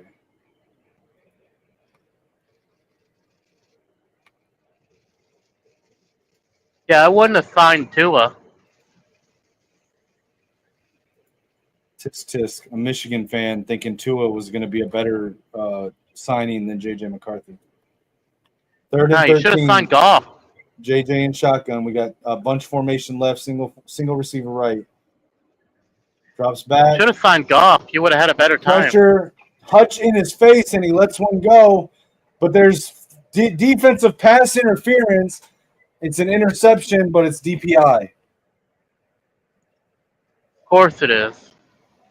Hutchinson was right in JJ's face. Look, Hutch and JJ are sitting there chopping it up after the play. I'd love to see that. Love to see that. Just like, I'm going to get you. I'm going to get you. Okay, so it wasn't DPI because it was the other DB that did it, but there was illegal contact on Justin Jefferson. Wasn't DPI, though.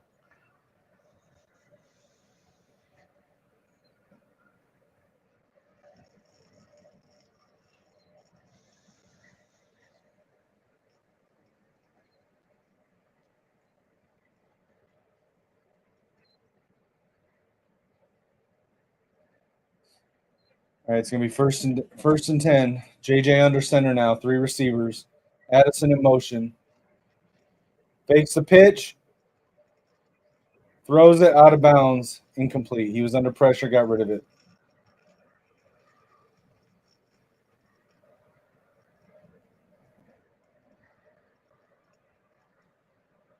Well, if your guys would stop hitting him late after he's already thrown it, he wouldn't take so many hits, Keegan.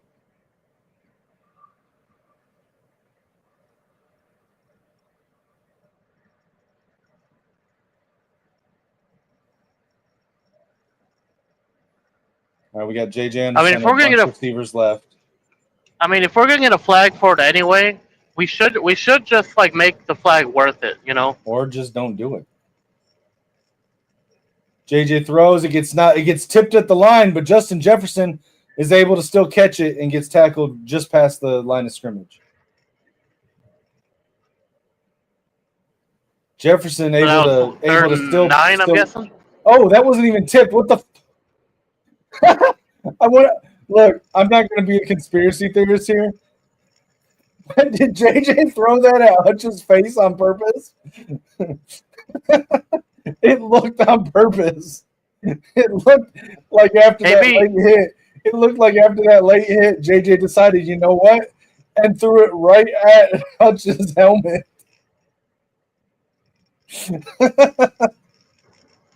I don't think that's what actually happened. It's just what it looks like. Maybe JJ was trying to give Hutch the ball.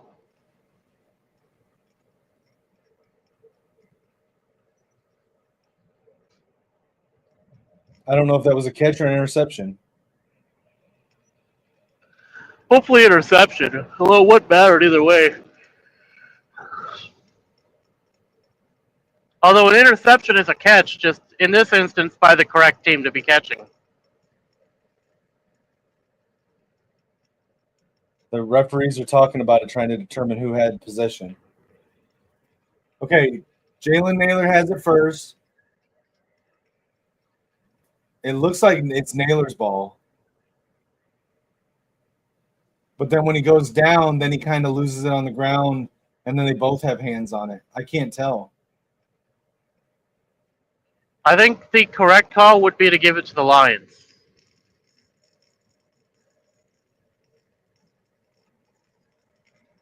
I don't know. Or rule it incomplete. Like if you don't know, they should just rule it incomplete. They're ruling it an interception. Now is it going to Good. be challenged? That's too close. I had no idea. Because Jalen Naylor had it first. He never lost control of it. I would challenge it because he from that camera angle it just showed Naylor had it in his hand against his leg. He went down, and at no point did the ball touch the ground, and at no point did Naylor lose control of it. But then as they go to the ground, Arnold has a hand on it as well, and both of their hands stay on it through the tackle. But again, Naylor's hands were on it first. Arnold's hands were not on it until it hit the ground, until the tackle was down. But then both of their hands are on it through the tackle. I would challenge that.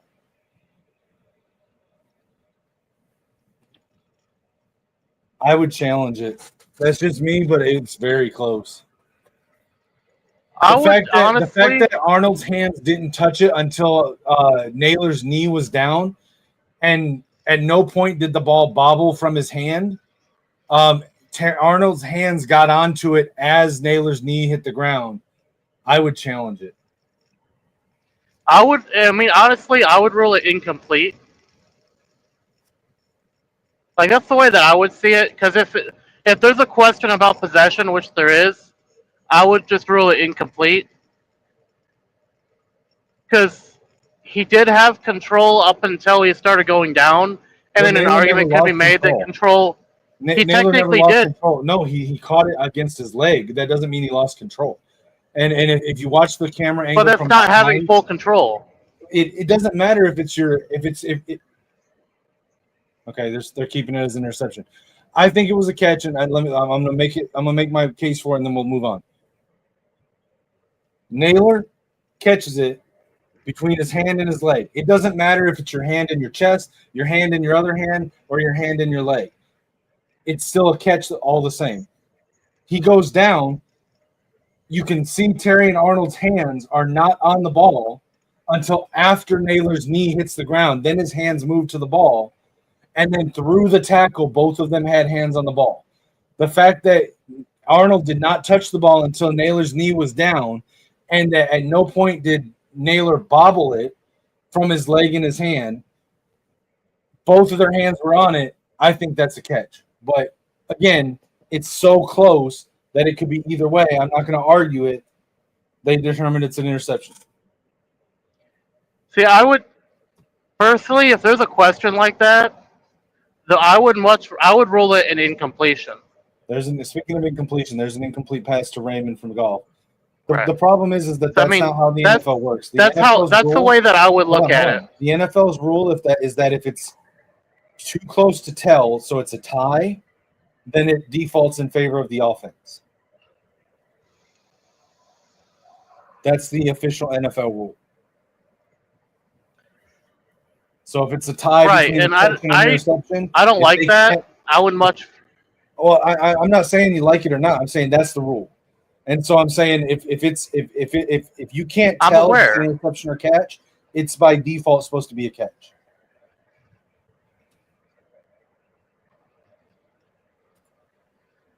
Which in that call it was a catch, just not for you.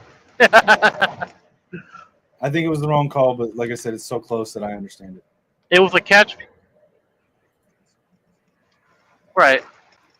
Like at best, I'd have ruled it an incompletion. It's still not bad for the offense, but it does help the defense.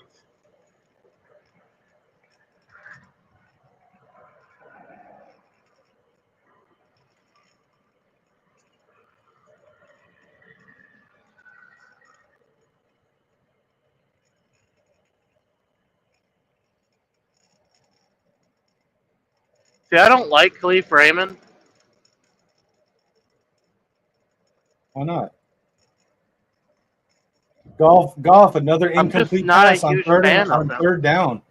He got pressured. I'm telling you, listen, I'm not trying to talk shit about Goff. I think he's been really good lately. I'm telling you, Flores has him shook. He is getting happy feet and panicking when he gets under pressure. It's the offensive line, man. It's not even Goff. It's tomato. If it's the offensive line, look it's at the pressure that's coming through the offensive line. But Brian Flores is dialing up pressure. Right, but that has Goff shook. We have a weak interior right now. But that's not even the point. In previous years, Jared Goff has not panicked when under pressure. He is panicking under pressure today. So whether it's the offensive line or not, there's been pressure in previous years. He looks panicked under pressure today. And I'm not trying to talk bad about him. I'm like, Goff is doing good this year. Keegan, am I wrong? Does Goff not look like he's panicking a little bit more than he usually does when under pressure in this game? It feels like he's panicking and just throwing it. And a lot of times he's smart enough, heads up enough to throw it low, so if it's not caught, it'll be incomplete, which is great. But I feel like he's panicking under pressure more than he usually does. Keegan, you should come up on stage with us if you're done crushing your cheese dip.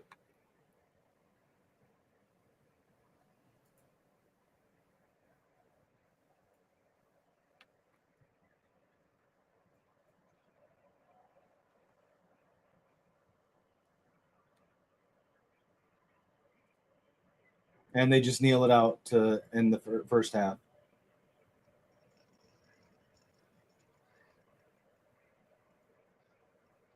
And the Vikings get the ball back at half, too. Keegan says he's sick. He ate too much cheese dip. That cheese dip will get you every time, man.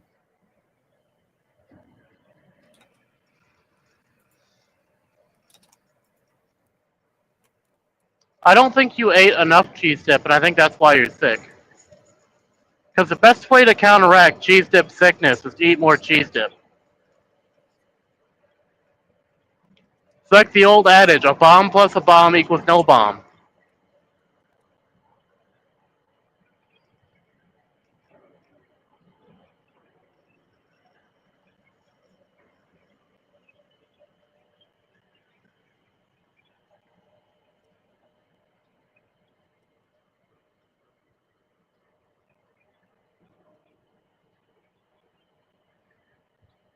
It depends on what version of Velveeta you get.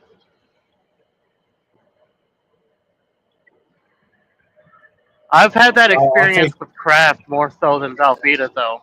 I'll take old school Mexican queso with bacon and jalapeno bits in it.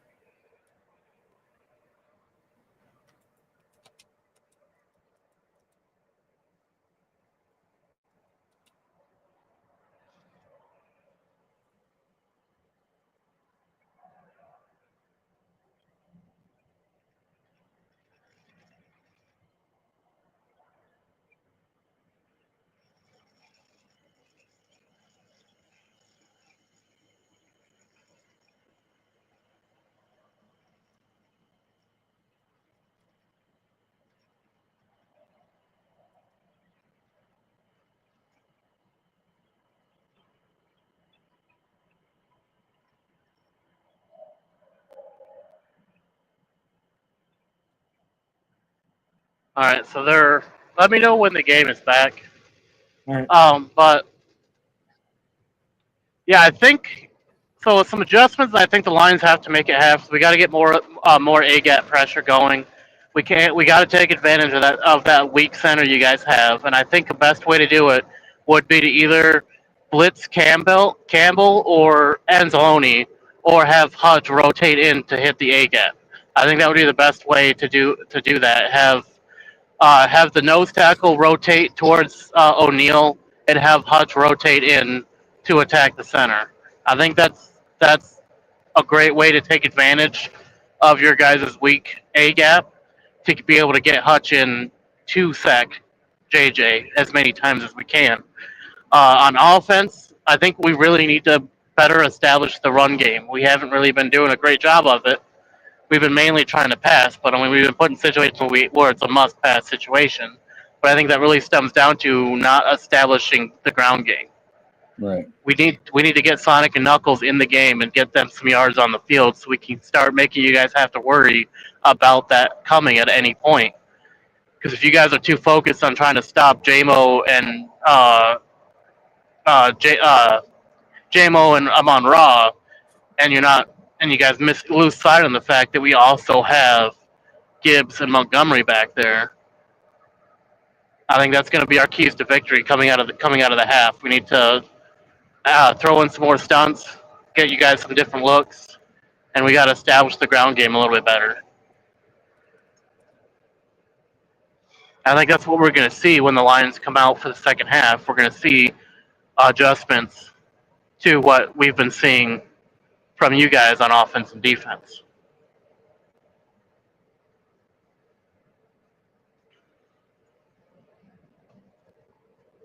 But like the announcer said, it's been a pretty even game thus far, and barring that, I mean we've done a pretty decent job with in the first half. We just need to kind of step it up for the second half.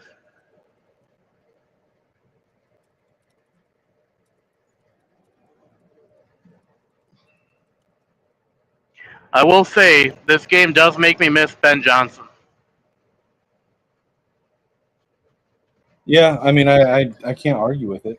I mean, Ben Johnson's a good offensive coordinator, and I don't know that he's a good head coach, but he's a good offensive coordinator. Well, I mean, we know he's not a good head coach. He chose to go and coach Caleb Williams. Right. Like, who willingly does that when you're at Detroit? and he's got Colston Loveland, and he hasn't really used him yet. Right. Final score predictions. I'm going to say it's going to come down to a touchdown. So my And I initial think the Lions are going to win. I think the Lions are going to win by a touchdown. I said I thought it was going to be 31-21 Lions, but now with at halftime, I'm gonna go with my Vikings. I'm gonna say Vikings 31-27. I think that I'm going to say the same score, but for the Lions.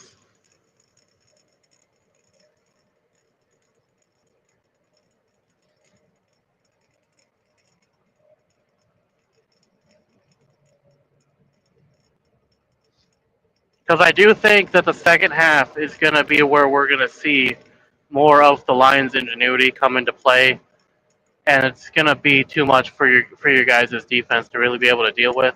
And I think your offense is going to start to see a lot different looks that you hadn't seen at any point in the first half.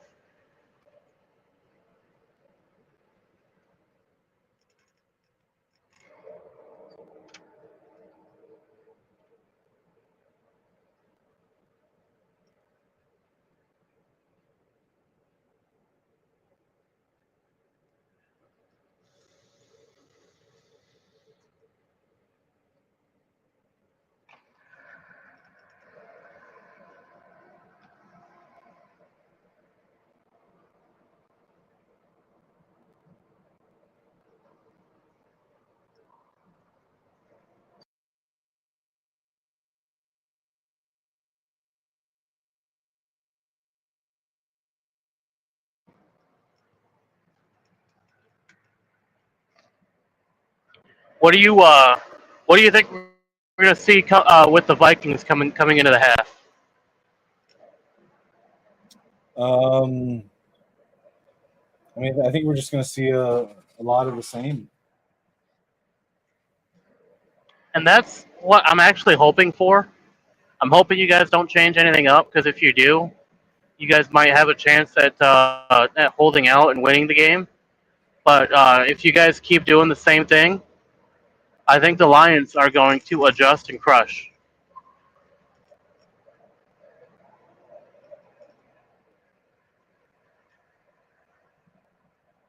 That's what we do best.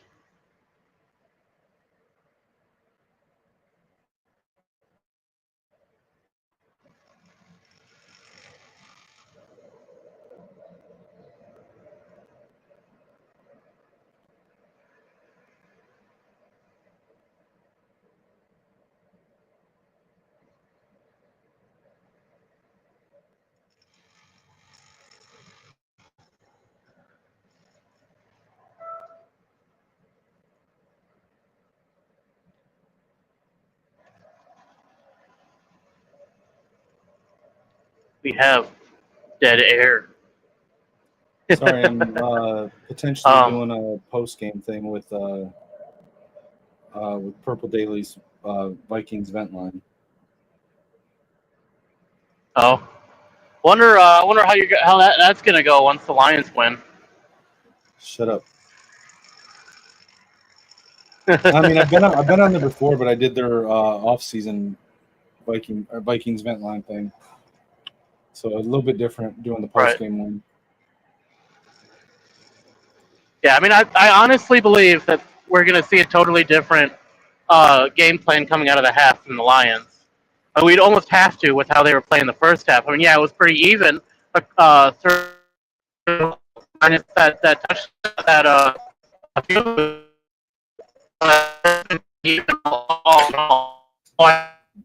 adjustment coming out of the half. I think you guys are going to go down. Like Hey, that's just kind of how it's going to go. shout out to Maze Madman right now. He thought I was crazy when I said I thought Mike Locksley was going to get fired this year from Maryland. Guess what? Mike Locksley just got fired.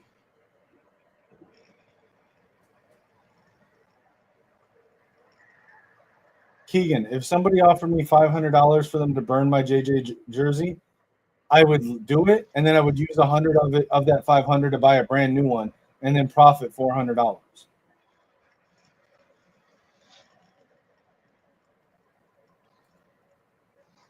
See, that's blasphemy. No, it's profit. I've already bought this, right? So like me keeping this doesn't do anything to support the Vikings any more than I already have. But buying a second one is more support for the Vikings, and it's $400 extra dollars in my back pocket. So it's a win-win, and a win-win-win because the other person gets enjoyment out of seeing the jersey burned, I guess. See, I want to get a gradient Hutch jersey.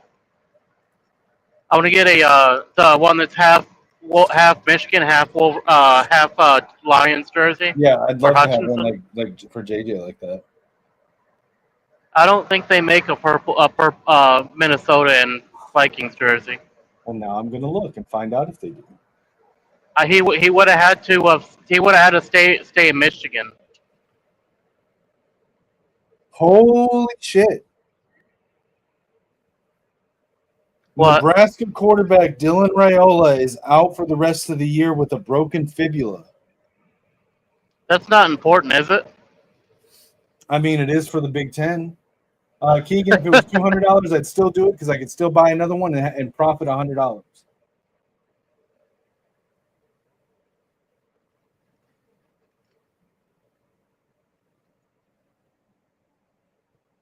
right, let's see. Or you could do it, and then you could buy Vikings, like an Aiden Hutchinson jersey and JJ actually profit McCarthy, money. half Vikings, half Wolverines. They do make them. They absolutely do make them. That's unfortunate. So I think JJ would have looked better in the Honolulu blue. Yeah, they absolutely make them. They're yeah, I can literally order it from Vikings.com, shopvikings.com. I think it would have been better if JJ would have remained in Michigan. I'll be honest with you. I think Kevin O'Connell is a better coach to lead JJ's career than Dan Campbell. I think Dan Campbell would have been the best coach for JJ. Just because it's Dan Campbell. And Detroit hasn't really had like a good running quarterback in a while. It would have been great to see Dan Campbell scheme around a quarterback with mobility while also still having Montgomery and Gibbs.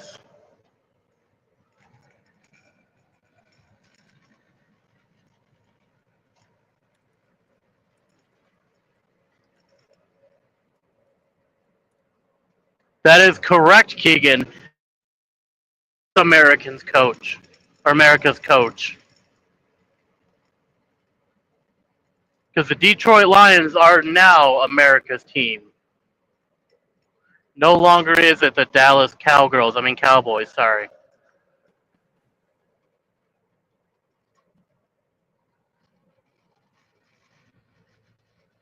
And Dan Campbell should have won Coach of the Year last year. No, he shouldn't have, dude. I've made this case many times. Don't make me revisit it. Last year, Kevin O'Connell deserved it. The year before that, like I know you made the case. No, hold on. But I 1,000% agree that Dan Campbell should have won it in 2023. But in 2024, Dan Campbell went in there with a roster that was supposed to go to the Super Bowl. They were expected to go to the Super Bowl. And he won 14 games in the regular season with Jared Goff, with Aiden Hutchinson, with Jahmyr Gibbs, with Amon-Ra, with Jamo, with Penei Sewell, with Frank Ragnow, with Taylor Decker, with Brian Branch. All of these great players. The Vikings went in with a team that was expected to not get more than 6 wins last year. And he went for 14 wins in the regular season, only losing to 2 teams all year, the Lions and the Rams, including in the playoffs, and did it with Sam Darnold, who up until last year was considered a complete bust. Did it with Aaron Jones at running back, who was considered to be over the hill and too old. Did it with an offensive line that in the middle contained Garrett Bradbury, Evan Ingram, and Blake Brandel.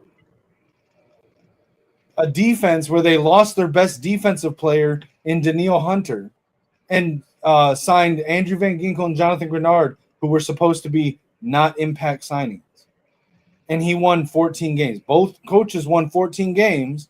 One did it with a roster that was expected to go to the Super Bowl, and one did it with a roster full of busts and unimpressive players that wasn't expected to get more than 6 wins. Kevin O'Connell deserved Coach of the Year last year. I mean, I think Kevin O'Connell and Dan Campbell should have gotten to the boxing ring and figured it out that way. Because then Dan Campbell would have been Coach of the Year last year.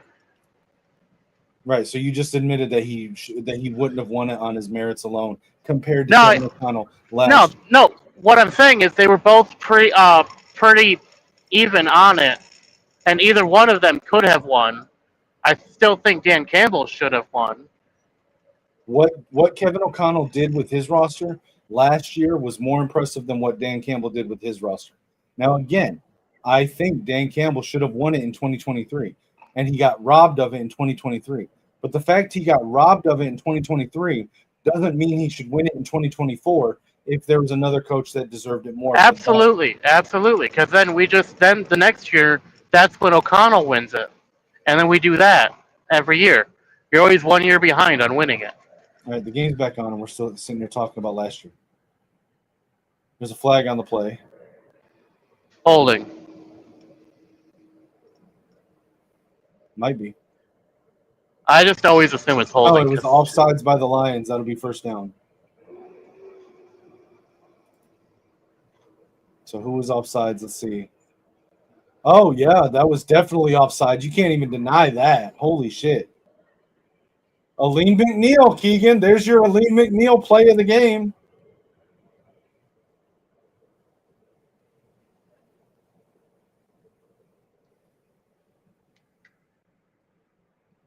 JJ in shotgun. 3 receivers wide right.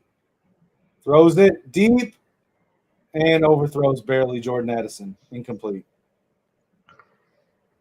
That's good. You going to eat like you did on that last play when he got called for offsides, Keegan? Is that your definition of Aleem eating?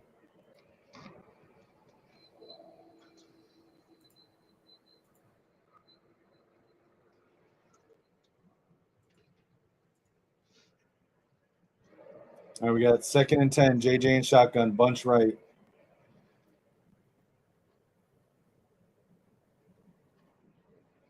Hands it off. No, fakes it. Keeps it. JJ running.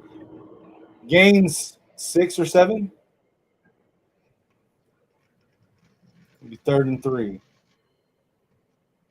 JJ kept it and ran. And then he got smacked, right?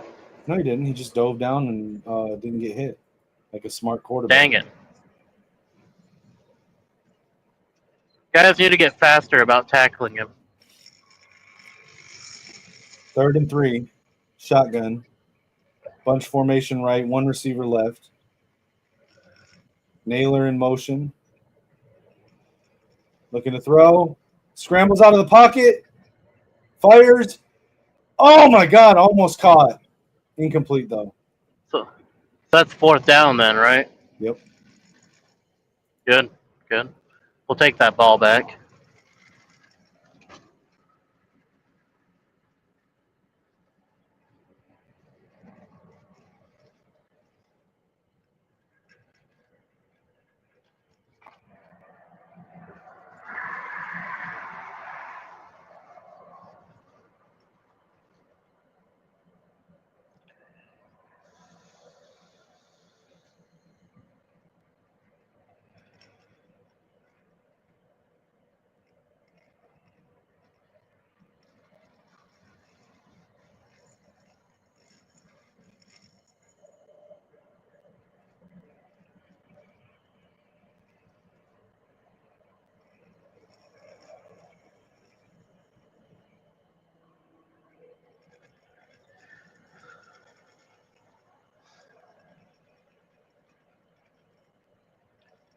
So like I said, like we are seeing some different looks, some different coverages from the Lions coming out of the half, which has already benefited them in getting a 4 and out. I think it's fair to say that both teams made adjustments at halftime. Yeah. Right. So we'll see whose adjustments are who adjusted better and who didn't. So like, the Lions are typically good at coming out of the half with adjustments that take advantage of the weaknesses on your team. So hopefully we'll see more of that.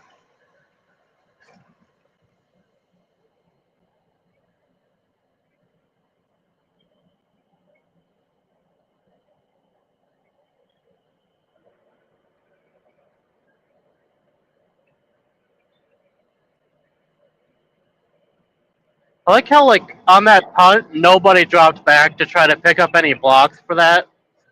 So it kind of leads you to believe, like, they were intending to fair catch it the entire time. Because nobody dropped back to play cover, to play protection for that punt return.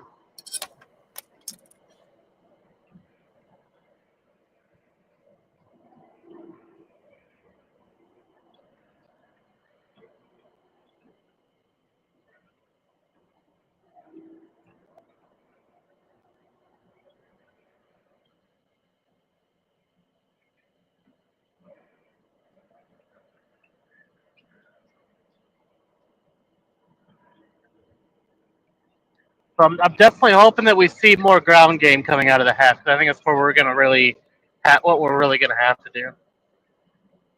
Yeah, maybe.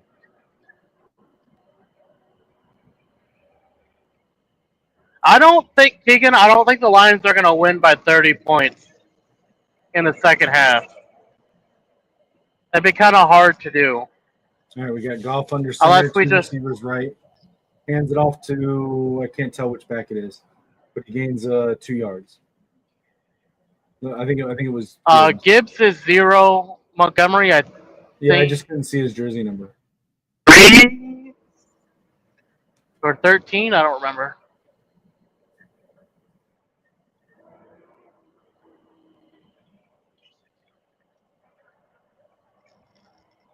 Jared Goff against the blitz today is 2 of 6 with 14 yards with a 42.4 passer rating. I'm telling you, the blitz has him shook today for some reason. And no, that was incomplete. I thought that was a catch. Incomplete to Amon-Ra. That was a good pass. He should have caught that. That's two passes today that Amon-Ra has dropped that he normally doesn't. Amon-Ra, stop hanging out with Samaj Morgan. He's rubbing off on you.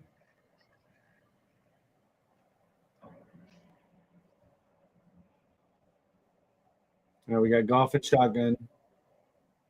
3 receivers and a tight end. Gibbs in motion. Quick pass to Gibbs. Makes one miss, but gets tackled short of the first down line. It's going to be 4th and 2, and there's a flag. Hold or not? It wouldn't be holding. Well, it could be. Offsides. It could be holding. Can't be defensive holding. Yep, holding. Penalties declined. It's going to be 4th down.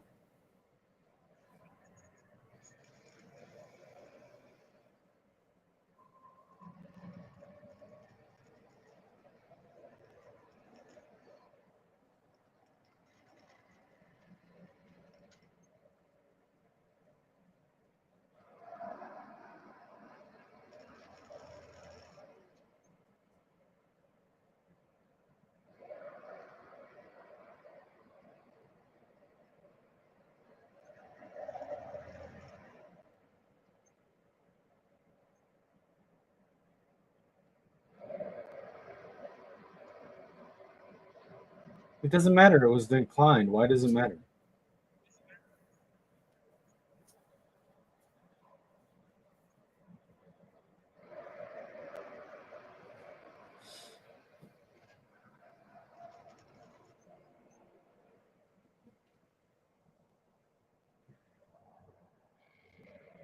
Okay, so they take it back. There was no holding. But what does it matter? It was declined, so it didn't count regardless. Seems like a dumb thing to argue. It wouldn't have counted on the stat sheet. It didn't have any impact on the game. Like, I don't know why they were arguing that. Nice punt there. Fair catch at the 30-yard line.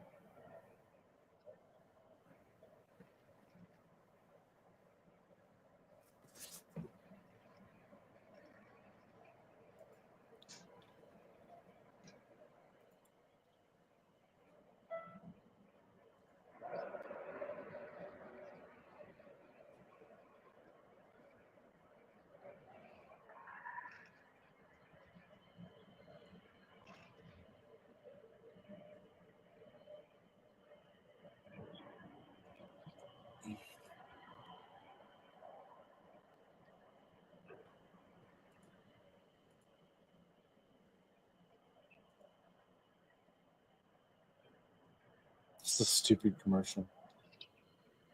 Applebee's with Dan Campbell and CJ Stroud. I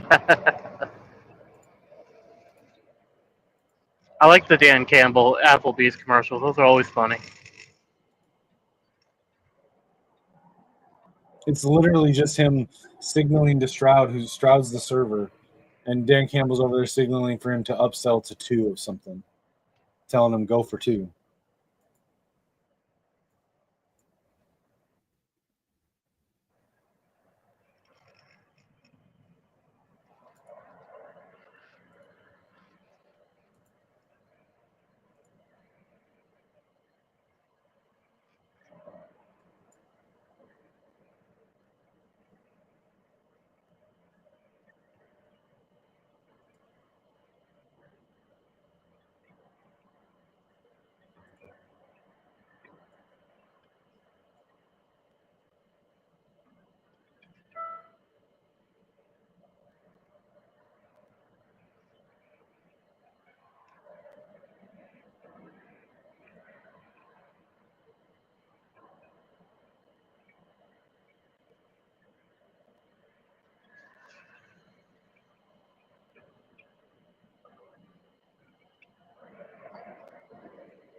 JJ fires over the middle, caught by Justin Jefferson.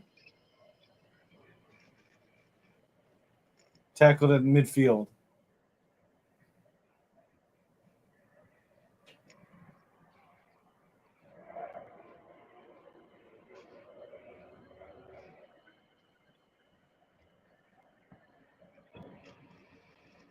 Aaron Jones might be out right now with a shoulder injury. Awesome. So Jordan Mason's in a running back. I wouldn't say awesome. Personally, I think Jordan Mason's our better back. Hands it to Jordan Mason up the middle. Like 6 yards on that. Jordan Mason is like, it's like we go from a real, it's like if we went from Donovan Edwards, who's like a very good pass catching back that has breakaway speed, to Jordan Marshall. Jordan Mason is like Jordan Marshall in that style of running.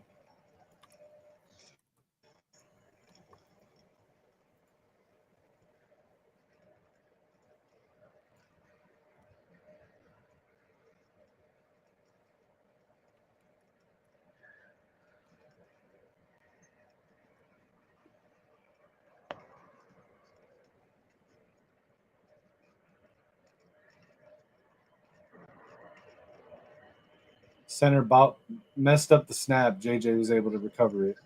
That wasted it down. Awesome. Good heads-up play by JJ to save that, though. Gonna be 3rd and 7. JJ's in shotgun. Would have been. I think it would have been better if he did save it, though. That would have been good position for us. Dropping back. Detroit blitzing. JJ gets the throw off. Did he catch it? Justin Jefferson catches the first down throw. Threw out of the blitz. Oh, my God, that was awesome. JJ to JJ. Hashtag JJ to JJ. Perfect fucking throw. JJ in shotgun, throws it left, incomplete. But looks like they blew that one dead.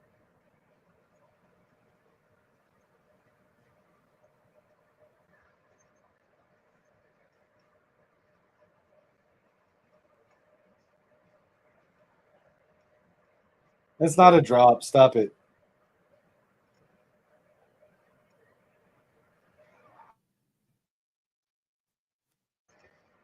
He had 2 hands on it. He had 2 arms on it.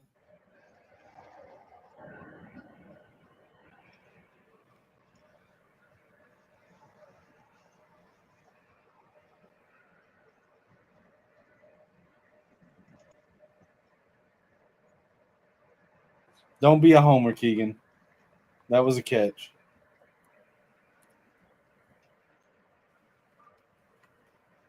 It was trapped in his hands and both forearms. Like he had 4 points of contact on the ball. It wasn't trapped against the ground. No, that's a drop. That's an incompletion. No, it's not. Stop being homers. It was ruled an incompletion when the Lions did it against it was Chiefs.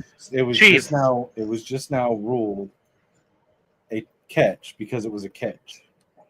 Yeah, because we're not playing the Chiefs. We're playing a team with unbiased officiating now. But against the Chiefs, we had a similar reception. This is the Vikings and the Lions. This has nothing to do with the Chiefs. It's a reflection on the officiating as a whole. I don't care about the Chiefs. I care. Everyone should care because that was egregious. It might have been, but it has nothing to do with the Vikings and Lions game. But if they're going to rule it an incompletion in that game, it should be ruled an incompletion in this game. I don't care what they ruled it in that game. What I care about is that it was a catch, so they should rule it a catch. They shouldn't rule it as an incomplete because they made a bad call in another game. Just because they make a bad call in one game doesn't mean they should continue making that same bad call in other games. They should learn from their mistakes and not make those bad calls. Well, if they're going to learn from their mistakes, then that entire game should be overturned. I mean, that's up to the NFL, but that doesn't, again, has nothing to do with the Vikings and Lions game. They should get the calls right, regardless of anything that's happened in previous games.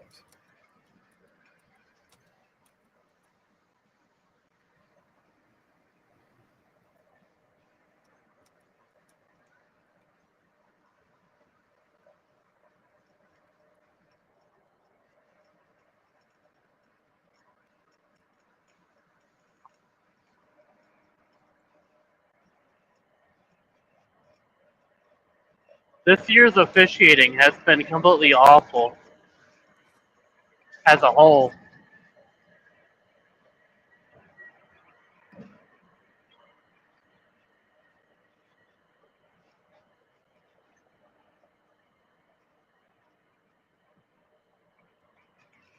So while we're on commercial, how did you feel about the Michigan game yesterday? I mean, it was a win. I mean, our team is 5-1 in conference play, and people just want to be negative about stuff. Well, we gave up too many points for one and too many yards for another. Bro, we are 5-1 in the toughest conference in college football. With the I would argue the SEC hold is on. the toughest. With the youngest team in the toughest conference in college football, with a true freshman quarterback and our best offensive player, best non-running back offensive player is a true freshman wide receiver. Our best offensive player right now with Justice Haynes out is a redshirt freshman. 6 of our 11 players on offense yesterday were either true or redshirt freshmen, and we're 5-1. Anyone that wants to be negative is just looking for an excuse to be negative. Anyone that's poo-pooing the coaching staff never liked the coaching staff hired to begin with and just wants an excuse to be negative. We are 5-1 in the toughest conference with the youngest team in the conference. Stop being negative about our team. I feel that we should still critique the team regardless. Because if we are always positive, you can say they need to do things better without saying the team is trash, the coaching staff is trash, fire the coaches, Bryce Underwood's trash. Like, you don't have to be like that. Right. I'm not being a Dallas fan here. Like with my takes, like I just think there's stuff that we definitely need to improve, especially before we get into the game. I mean, I'm not talking about Dallas fan. I'm talking about half of our own fans. I'm aware, but I'm referencing Dallas fan because he's the one that's in the M3 Discord going crazy constantly about our team, even though his team is literally not anywhere near the same league as ours. Like Notre Dame ain't nowhere close to Michigan. The only reason why they look good this year is because they had a cupcake schedule. Okay, let me ask you this. So you're a Lions fan. This is inspired by Keegan's comment right now. The fucking Vikings are 3-4 right now. If the Lions win but only by 3 against a 3-4 team, do you suddenly say, "Oh, the Lions are trash. The Lions should have done better. They should have won by 30. No. We're trash because because we barely beat a bad team." No, you don't do that. So why are we doing that to Michigan? No, honestly, there's things that the Lions need to button up for sure, especially going forward. Fumble! Hitman Smith recovers a fumble. The Lions definitely have things that they need to button up moving forward in the season. Blake Cashman just punched out the ball, forced David Montgomery to fumble, and Hitman Harrison Smith picked it up. Oh, my God.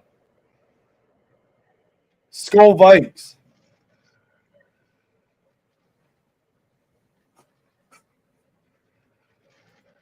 On the previous play, there should have been holding call that was missed.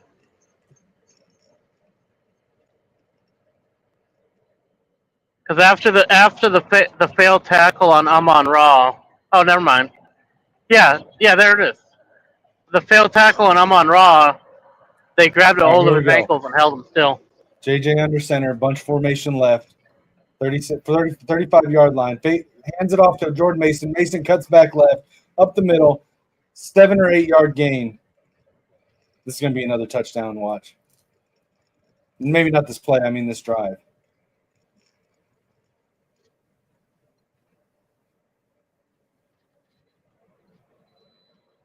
Doesn't look like it got punched out. It looks more like he tripped and threw the ball. No, he got punched out on the replay. Blake Cashman literally comes up and punches it out from behind while he's standing fully up, and then Hitman Harrison Smith catches the bounce off the ground. JJ in shotgun. We got Jefferson back in the backfield for split backs. JJ fires left. Caught. Jordan Addison with the catch. Even Keegan said it was punched out. Come on, Mike.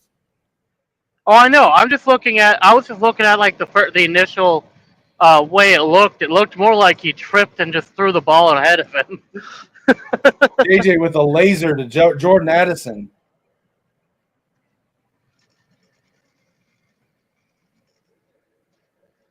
First and 10, Vikings. From the 11-yard line. JJ under center, wing formation, one receiver. Hands the ball off. Jordan Mason up the middle, 2-yard gain. Maybe 3. Yeah, we definitely have to get a stop here to keep the game within reach. Yeah, you got to keep us to a field goal here.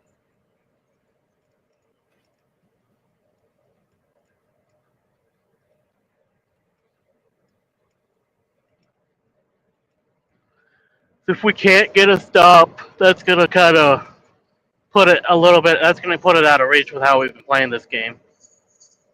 Like, we can potentially JJ under come center. back. You got Hawkinson in motion. Bunch right, one receiver left. Fakes the handoff, looking to throw. JJ scrambling, throws it away. That's what, Hutch, second and 10 right now? Hutch almost had a sack. It'll be 3rd and 7 now. Hutch almost had a sack. Would have been great if Hutch would have got the sack. No, he did tackle him, but it wasn't a spear. Oh. Sorry, Keegan. It wasn't a spear. No, because if he did spear JJ, we would have got a flag. We don't need Justin Jefferson being injured. Come on, guys. Yeah, we do. Stop it. Don't. I'm kidding. I don't hope for any player to get injured. I just hope for them to get completely decimated. But not injured. Like, I want them to get smothered on every play by our defense. But not injured.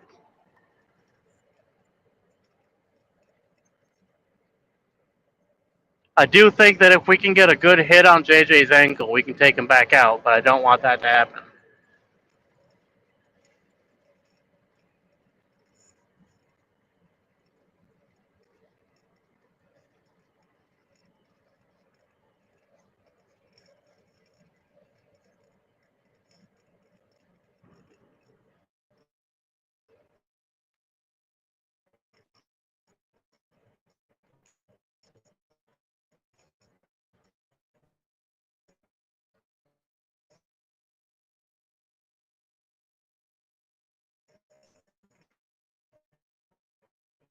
Oh. JJ, is Jets injured? They don't know. They're taking a timeout while he gets looked at. I mean, he didn't look like he was in a lot of pain, but he was sitting down and they were looking at him.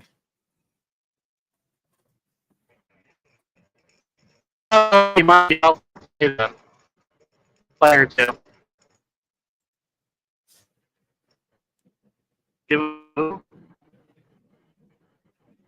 Oh, yeah. You're being a robot right now. You're going R2D2. Sure.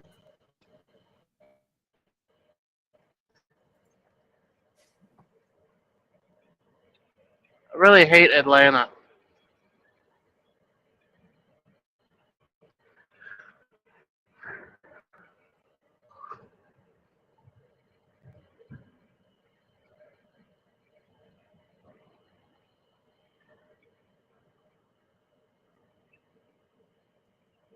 Bro, I'm gonna have a field day on X if JJ continues his streak of not losing a game as a starting quarterback in the state of Michigan.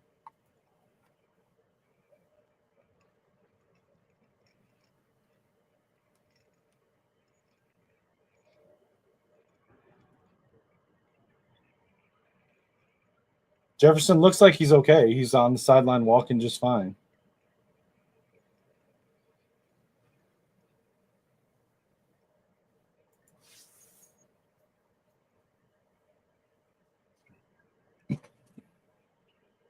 All right, so he's out for this play at least. Adam Thielen's in at receiver.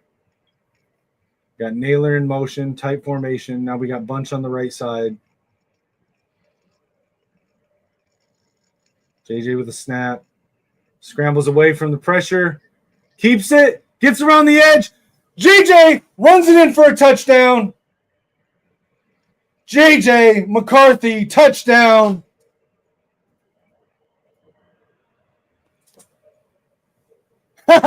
And JJ just did a little gritty.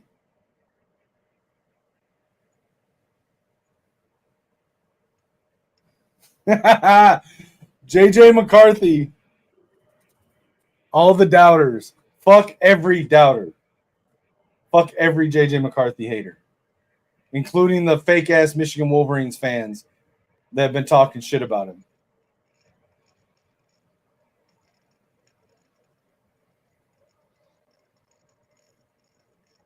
You're not a fake fan because you stop supporting a Wolverine when they go to not your NFL team. If you stop supporting them when they graduate or move on to the next part of their career, then you never truly supported the player to begin with. If they don't go to your team, they become the op. You have to root against them. No, you should know this as somebody who played football.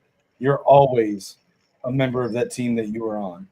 So if you're a Michigan Wolverine, especially if you win a national championship as a Michigan Wolverine, you are forever a Michigan Wolverine. I don't care where you play ball at the next level. I agree. If you don't have a specific, I agree. If you don't support a specific NFL team, I don't care about that. I'm saying I fully agree. Matter. But I'm saying if you support that does not for matter. example, if you're a Lions fan in this game, you root against. You have to root against them. I don't care where you play after you're done at Michigan.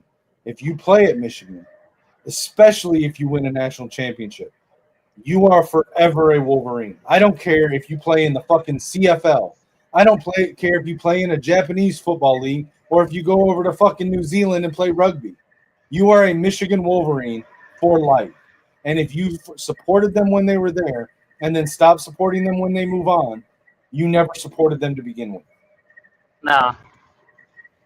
See, I don't agree with that. Well, you cannot agree, but you're wrong. No.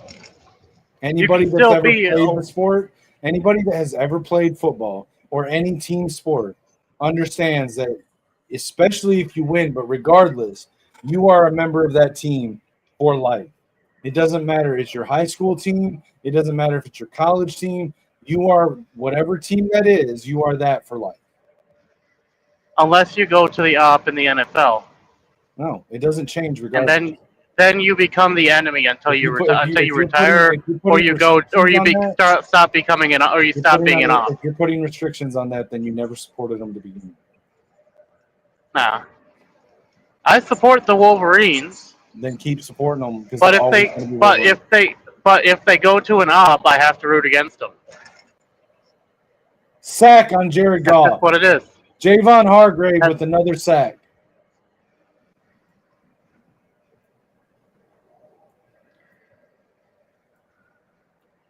And now there's an injury. I don't like the injuries. Taylor Decker. Is it your injury? No, it's for the Lions. Taylor Decker left. Oh, it's our injury. That's great. But I don't want him to be injured. Oh, God damn it. We don't have a good. I don't either. I don't want him injured either because we don't have a good backup at left tackle. Yeah, I don't want any player getting injured like that.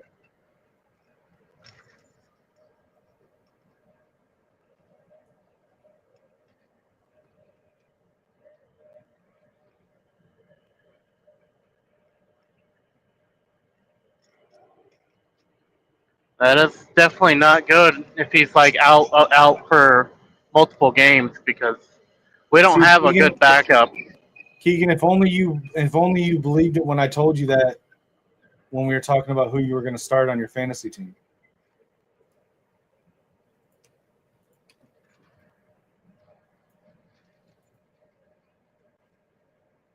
So yeah, so this game is over for the Lions. Yeah, it's not over, but I mean, it's only a 10-point game. Yeah, but we've been having offensive line issues all game already, and now we don't have our starting left tackle. So that's going to weaken both the center and the left We don't know. C We gap. don't know what it is. He may just be out for a play or two. We don't know what it is. I mean, it's already going to be a Oh. turnover. I see what happened too. That was bad. So Jonathan Grenard got pushed into the back of Taylor Decker's knee. So you got Dan Skipper in at left tackle now. Yeah. Blitz by the Vikings. Goff gets the throw off. It's caught by Amon-Ra St. Brown, but he's tackled short of the first down. It's going to be 3rd and like 1 or 2. Nice throw by Goff. Nice catch by Amon-Ra. Good tackle by Byron Murphy. It's 3rd and 3. Goff in shotgun. Throws it short, left side, flat. Gets the completion. Backup tight end, right. I don't know who that is, but he gets the first down. Ben Wright has more wheels than Sam Laporta. This isn't the right game to say that on because Laporta's got a really good stat line in this game. Well, I know. Like, I'm not saying that Laporta's not a great tight end. I'm saying that Wright is a little bit faster of a tight end. Right, like when we need center, Jamo's in motion. to get downfield. Takes the handoff, He's a good target to hit. Fires it to Jamo over the middle. Caught, held on to, first down by Jamison Williams.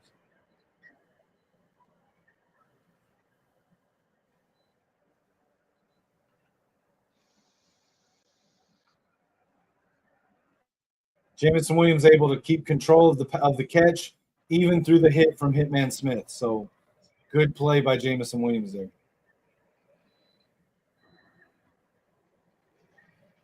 I mean, Jamo's got good retention. 1st and 10, Goff under center. Tight wing formation. False start by the Lions. Come on, guys. I'm guessing it was probably Skipper, too. No, it was the tight end. 88. Laporta? No, I don't think it was Laporta or Wright, but he was on the outside of the line. I don't know who it was. Yeah, I'm not sure. Whoever number 88 was. Keegan, who's number 88 on the Lions?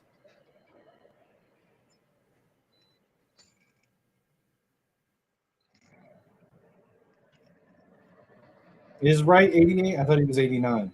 Maybe it was Wright. Pitch to Gibbs. Runs left, gets 2 yards.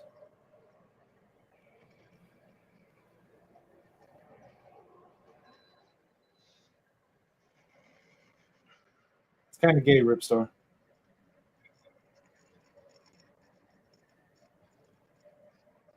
Don't read Ripstar's message. I'm not. I said he's being kind of gay. You gotta say homosexual. You Understand. can't say the G word. I will say the G word. He was being gay. Goff under center. We want to get monetized. In motion. That's a flag. You can't have 2 guys in motion. You can. They just have to get set before you snap. Yeah, they weren't. 2 guys were in motion when he snapped the ball. Oh, yeah, you can't do that. You can have 2 guys in motion, but one or both have to stop motion before the snap. Right.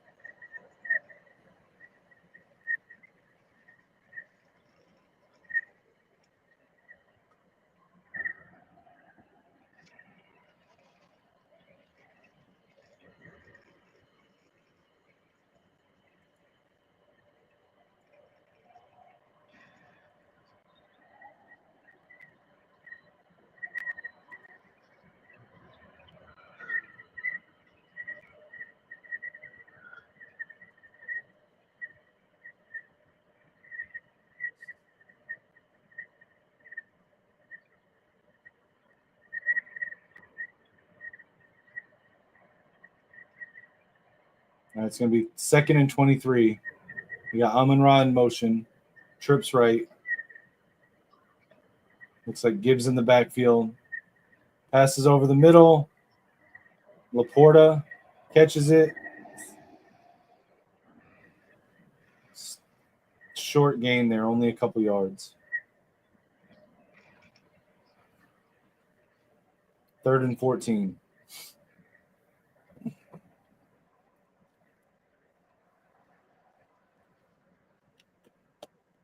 All right, Goff in shotgun, trips right. One receiver out wide left. Blitz by the Vikings.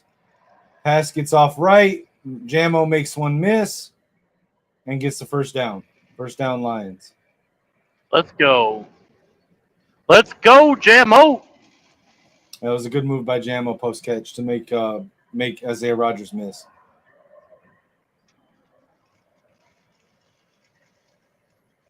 Rodgers should have sat back and waited for the first move instead of making the first move. He guessed wrong. He went left. Jamo spun right and was able to get the first down. And, if he keeps doing that, I think we'll have a good game. Over the middle, incomplete. Yeah, that's why I said, Keegan, it's not over yet. It's only a 10-point game. I'm not confident in that it's a for sure win right now. I mean, we'll see when you guys get back on offense, like what we're going to be looking at. I still don't know who 88 was because Wright was 89. All right, tight formation here. Laporta in motion. Goff under center. Vikings with 5 guys rushing. Gibbs runs left. Gets around the edge for a 2-yard gain, knocked out of bounds.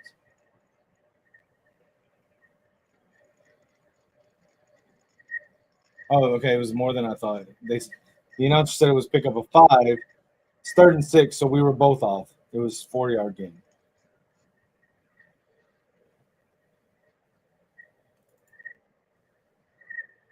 Jahmyr Gibbs only has 26 yards today. Goff in shotgun, tight formation, bunch right. Under pressure, sacked! Eric Wilson with the sack on the linebacker blitz. It's going to be 4th down. Which means they're probably kicking the field goal.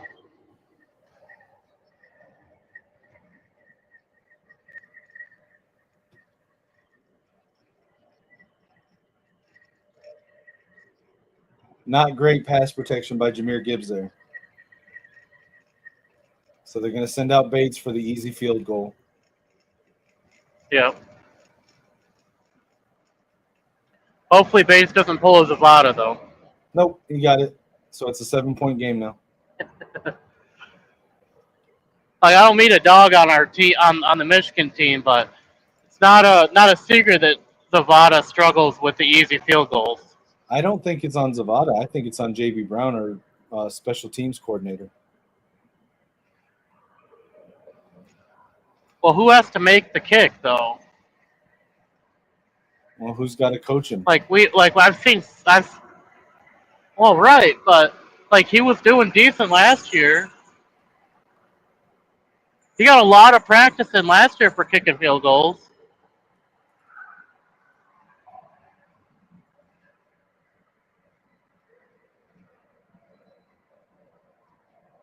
You think he'd be an expert by now?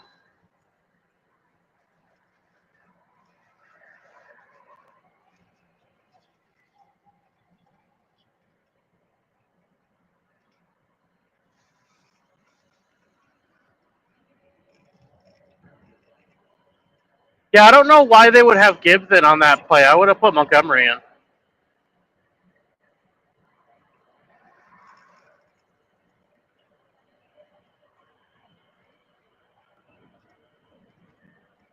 Miles Price, another return. He's free. Still going. There's a flag. It's a return touchdown unless the flag brings it back. Probably does. Probably holding. It might. Yeah, it might. It might bring it back.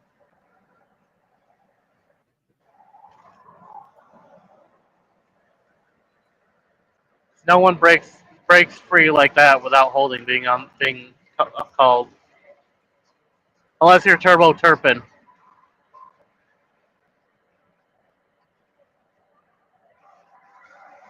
Yep, it's going to be holding. Yep. Yeah, 9 times out of 10, if there's a flag and they got if there's a flag and they got a touchdown from the kickoff, probably holding.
Wait, hold up.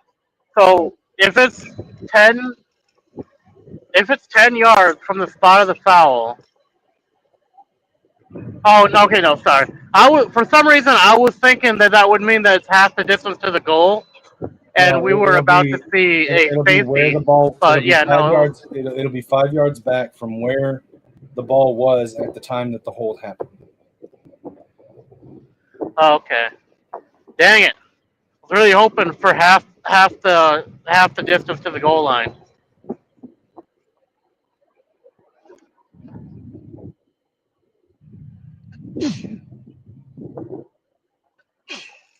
So I was really looking forward to seeing Detroit get a safety on Minnesota.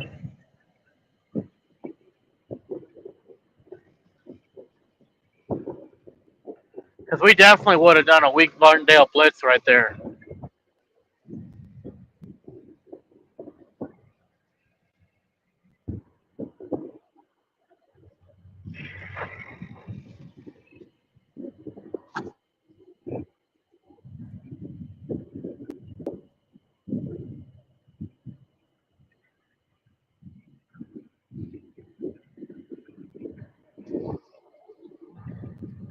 Wink is not a legend.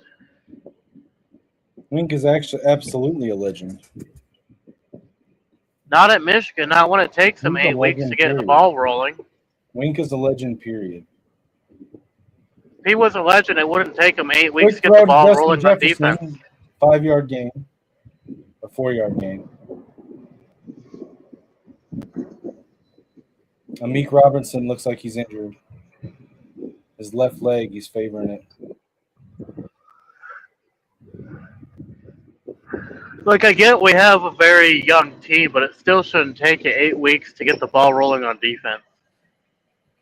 And then drop the ball the following week against Purdue. That doesn't mean that Wink's no longer a legendary coach. He's been a legendary coach before he ever came to Michigan. He still is.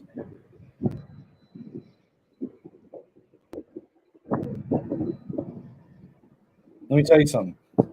Without Wink Martindale, the Ravens don't have any Super Bowl wins. Without Wink Martindale, Jesse Minter and Mike McDonald never come to Michigan as defensive coordinator. We never win the national championship in 2023. That was because of Wink Martindale. He's a legend at Michigan. If for no other reason, then we wouldn't have had Jesse Minter or Mike McDonald without Wink Martindale. So I'm not going to have anyone slander Wink Martindale at Michigan. Well, I don't understand why it takes him 8 weeks to get anything going on defense, and even still, like this season. Because real-life football is not a video game. There are ups and downs. College football is not the NFL. The vast majority of players on every team, including Michigan, are not going to play in the NFL. college football is ugly. There's a sack on JJ. He tried to get away from the pressure and stumbled. He got away from it, but he stumbled. I think we still would have beaten OSU even without Wink last season. I think that this season, if he had more of his shit together, That's we could have insane. won in week 2. That's absolutely insane. We're not beating Ohio State last year without Wink Martindale. I think we would have beat him last year without we're not. Wink. No, we're not. His defense held Jeremiah Smith to, 35 yards? His defense held right, and then this season it couldn't even he didn't even. We scored. And in this season he couldn't even remember what a QB spy was until the fourth quarter. We had 62 total yards passing in that game. We win without the defense? No. But then you look at this season, and it took him 4 quarters to remember what a QB spy was. That doesn't mean he's not a good coach. He just had a different game. Right, but how do you forget? Like, even if you had a different game plan, you come into the game, you see they're running their quarterback all over the damn place. Why are you not putting a spy out there like by quarter 2? I mean, come on. Like every drive they ran material. But that doesn't make him a bad coach. I think most coaches would have adjusted for a spy after like the first quarter. Most coaches don't have a Super Bowl. Most coaches don't have an entire system that he designed that has won championships at both pro and college level. So I don't care what most coaches would do. Wink's a legend. I mean, he's definitely a legend for giving up yards that he shouldn't have given up. Incredible defensive system. He's a legend for having a decade of great defenses in the NFL. He's a legend that in the NFL. He's the college isn't the NFL. His defense system, his disciples have won championships at the NFL and the college level. Do you not understand that Jesse Minter is a disciple of Wink Martindale? Jesse Minter ran Wink Martindale's defense at Michigan and won the national championship. So Wink Martindale is a legend because his system that he designed has won national championships at both the pro and college level. I don't give a shit what other defensive coordinators would do. Wink Martindale is a legend. His defense. A legend at giving up yards he shouldn't. No, a legend at creating an incredible defensive system. A legend at mentoring incredible defensive coordinators, including the one that won a national championship in Michigan, including the one that snapped in Mike McDonald that snapped the losing streak to Ohio State and won our first Big Ten championship in a decade. Wink Martindale designed that system. Wink Martindale mentored Mike McDonald, the defensive coordinator that did that. Wink Martindale mentored the defensive coordinator that 2 years later won a national championship in Michigan.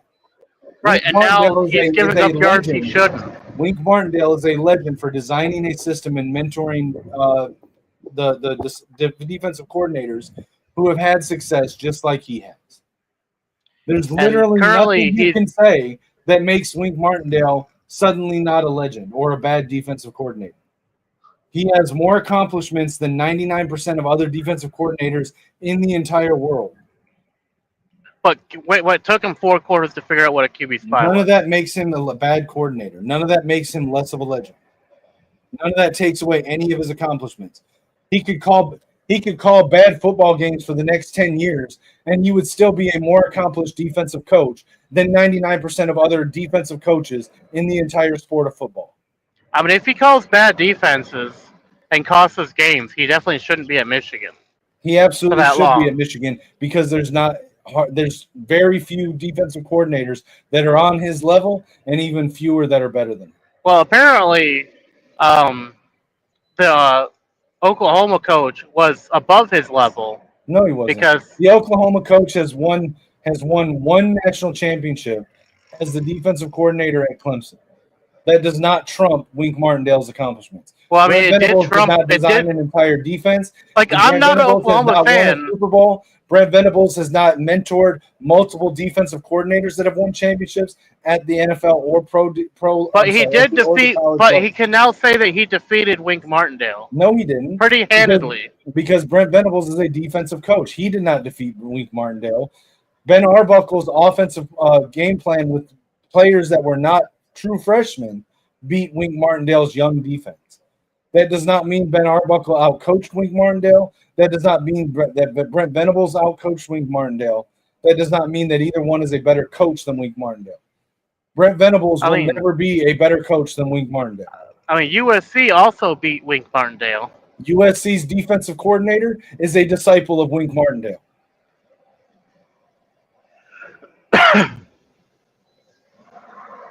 Danton Lynn is a disciple of Wink Martindale. And he beat Wink Martindale. Okay. So you just proved the point that Wink is really good at mentoring defensive coordinators and his system works, which means that Wink Martindale is a great coach. I'm not saying he's not a great coach. He's just not great for Michigan. Said he was not a great coach. You're trying to say all these other coaches are better, and they're not. No, I'm not saying they're better. I'm saying that they were the better coach in that instance. Coordinators. Wink Martindale is coaching one of the youngest defenses in the country, the youngest defense in the Big Ten. Just because another team gets the better of his team on a specific day does not make him a bad coach. We are not getting a better defensive coordinator than Wink Martindale.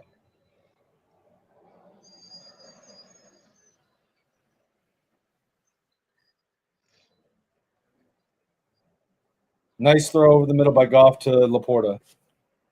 What I'm saying is it shouldn't take 4 quarters to remember what a QB spy is. Correct. But that does not make him a bad coach.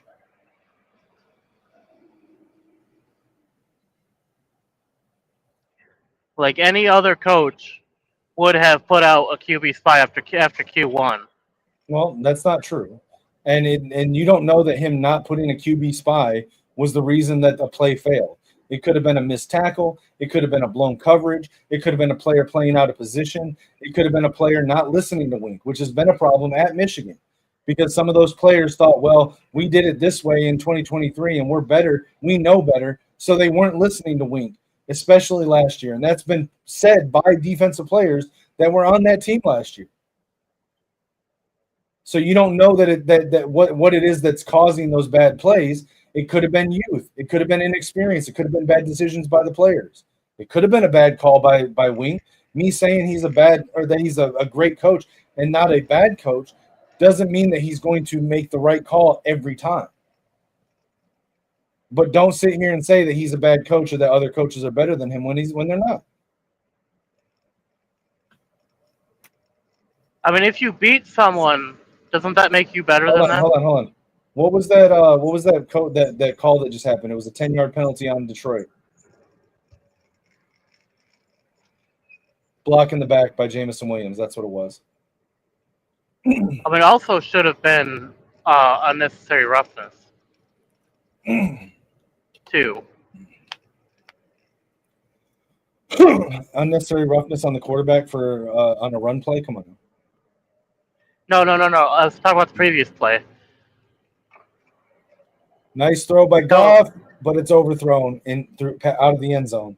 No, there should have been unnecessary roughness on the previous play, a personal foul, because he made contact with Goff after he threw the ball. Hold on, I'm trying to hear what the flag call is, dude. Stop. Holding offense, but it's declined.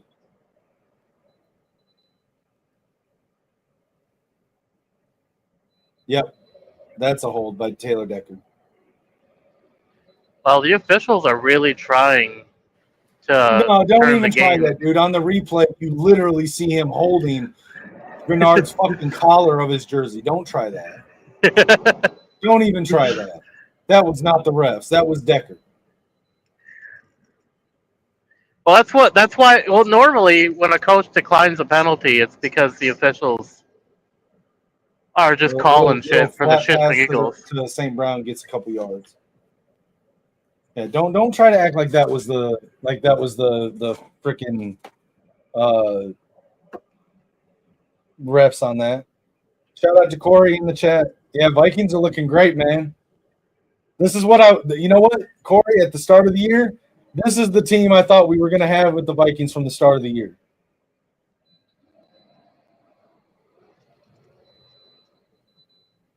Shout out to Corey in the chat. Yeah, it looks like you guys are getting Week 1 Lions this game. Short throw by Goff to Amon-Ra at the 20-yard line, tackled, short of a first down. Will they go for it on fourth? Uh-oh, St. Brown's not getting up. Wait, okay, he's getting up slow. I don't want injuries. I like St. Brown. I don't want injuries. He's holding his left knee. Oh no. Let's see what happened here. So there's the catch. He comes down. Okay, I think what happened is he came down on the tackle, got pushed into the ground, and his left leg wasn't straight, and so it kind of like got jacked into the ground. Oh, Corey, what could that be? What kind of injury could that be? Let us know.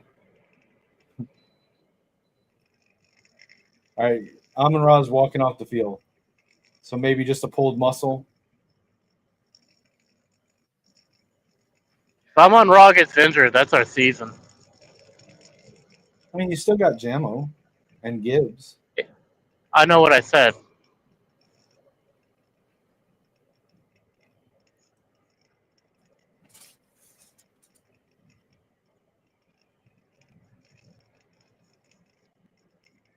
I mean, we're already struggling. They're going to go for it on 4th and 5. Without Amon-Ra. We got a receiver in motion. Khalif Raymond in motion. Goff is changing the play. Goff is changing the play. He killed that. He killed whatever that play was audibly. Raymond in motion again. And is that a false start or an offsides?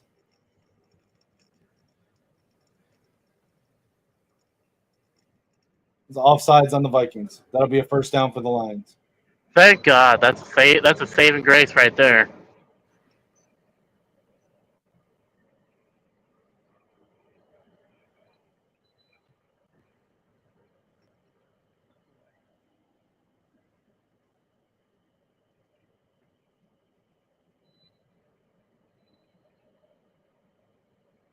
That was a mistake by Grenard. But yeah, that was a good bait for the Lions there to draw the offsides.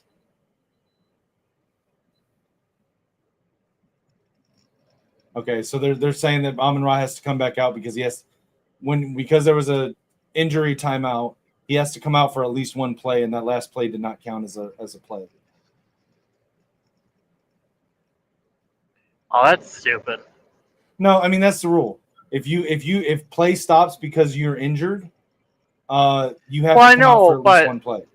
Why are they not going to count that last play as a play though? Because it has to be a snap. Like the play has to be snapped. It has to be a legal snap. Oh, that's stupid. The only exception is if the defense calls a timeout. All right, it's 1st and 10 now. 15-yard line. Goff drops back to throw over the middle, incomplete. Now we get Amon-Ra back. Yep, now Wright gets to come back in. Now Christian Mahogany's now down, not getting up. Oh, great. Here we go.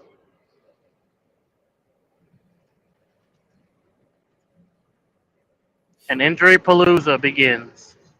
This is starting to look a lot like an Ole Miss game. Like a what? Ole Miss game. Oh. I thought you said something completely different. No, it's where Lane Kiffin, I didn't say, what are you talking about? I didn't say anything about Tress. I said Ole Miss. Where Lane Kiffin was having his players fake injuries on late in the game to get game stoppages between plays.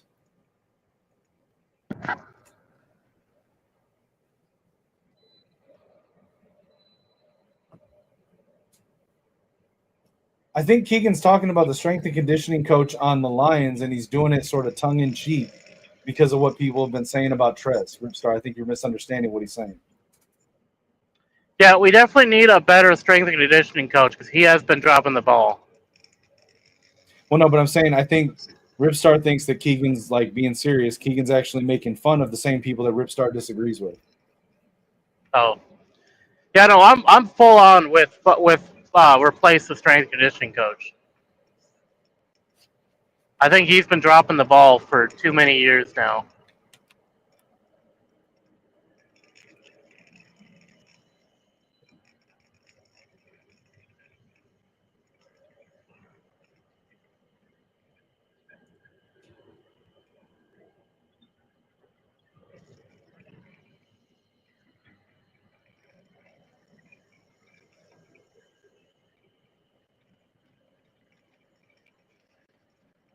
See, what I don't get is if you have to take a timeout anyway, why not just call a timeout?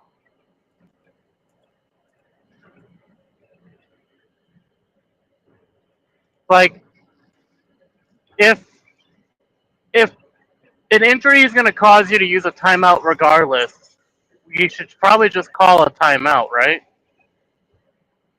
Rather than trying to use player injury for getting stops. Well, you don't. So you're only charged a timeout if it's in under 2 minutes. Injury timeout doesn't actually charge you a timeout. Ah, okay.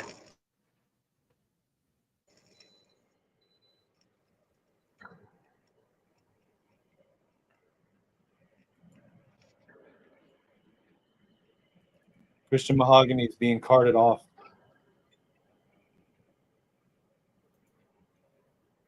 Let's hope he's not. See, now that's injured. So see, now that's dedication to the plan right there.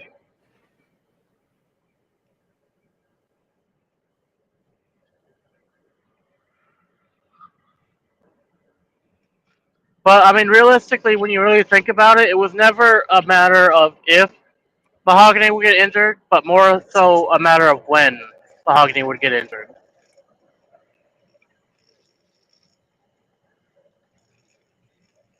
But now I don't think that Mahogany's replacement. For 1 yard.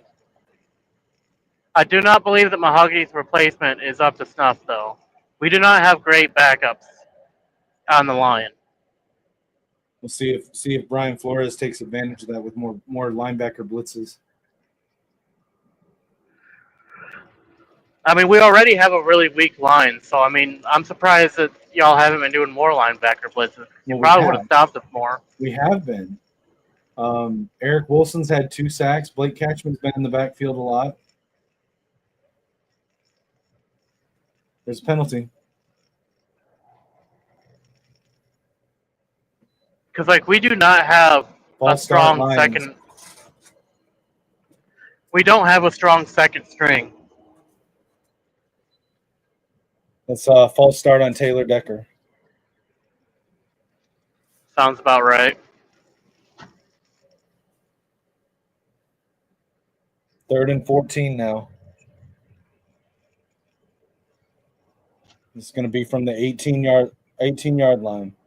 3rd and 14. Speaking of injuries, have you heard any updates about Cam Scadaboo? Under pressure, sack! We were just talking about blitz. Jalen Redmond, defensive lineman, just got a sack on Goff. Cool. On 3rd down. Anyway, have you heard any updates? Have you heard any updates on Cam Scadaboo? Last update was that he's expected to be back by midsummer. By midsummer? Dang. All right, so that means it's going to be a field goal. That means we're definitely going to see a reduction in the ratings for the Giants while Cam's out. Oh! The kick was blocked, and it's being run back.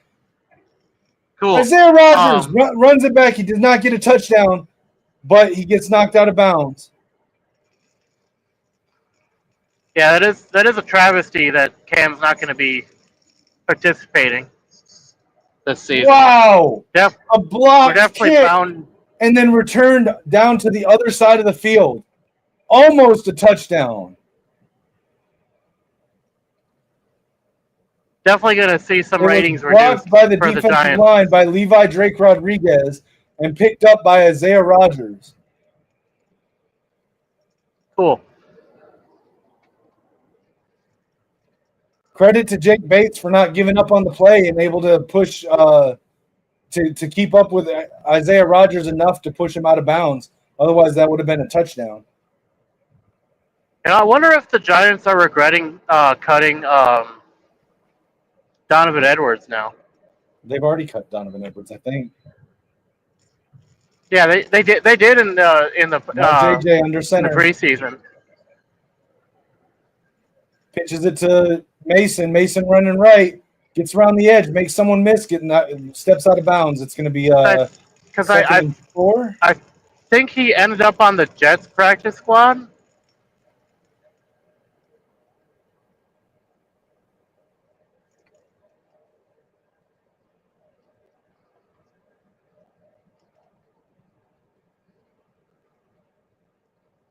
I think he ended up over at the Jets, didn't he? Yeah. All right. Now we got second and 5. JJ's in shotgun, single back. Jefferson in motion. I would have much rather him. Fakes the I would have much handoff. rather him end up over at JJ steps the. up, keeps it himself, scrambles. First down, JJ McCarthy. There's a flag. I would have much rather Donovan probably holding. Would have much rather Donovan Edwards end up over at the Titans with his boy Cleo Mullins. Probably holding. Yep. I think that would have been perfect reuniting the Don and the Bulldozer. You know. I don't know what Mullins' nickname is, so I'm just going with the Bulldozer. Yeah, that was holding. Did Mullins ever get an actual nickname? Like we have Donovan the Don. Did Mullins ever get his own nickname? No, he was just Khalil Mullins. Oh. All right, so now it's going to be second and 15 for the Vikings. JJ under center. Which one rips the Bulldozer for Mullins? He just did a Lichamax special, an end around with Jordan Addison for a first down. Yeah, see, I think that would be a good nickname for Mullins, especially like once he gets healthy. If they can get him in on some of those power plays. Hey, Lichamax, why don't you explain why I just said that was a Lichamax special play? Huh? The end around? End around to Jordan Addison.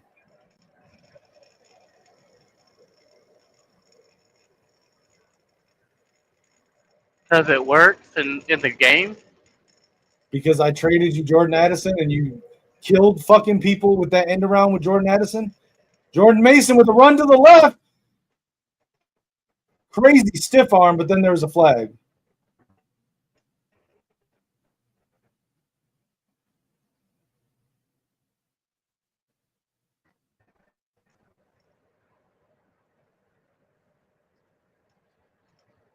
Holding on defense. Automatic first down, half the distance to the goal. Hey, Keegan, is this what you meant by Aline McNeil's going to eat?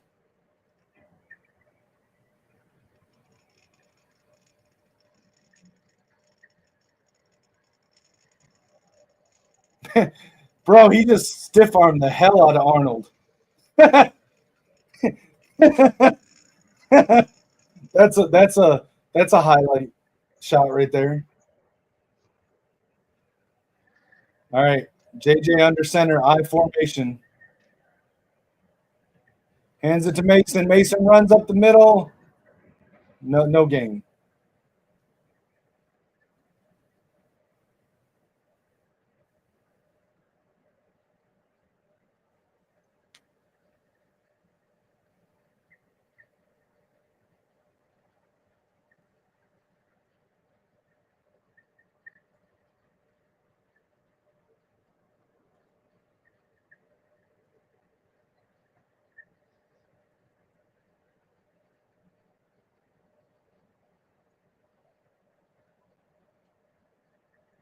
JJ under center. Addison in motion. Keeps it. Throws. And it's incomplete. Terry and Arnold with a nice deflection on Justin Jefferson.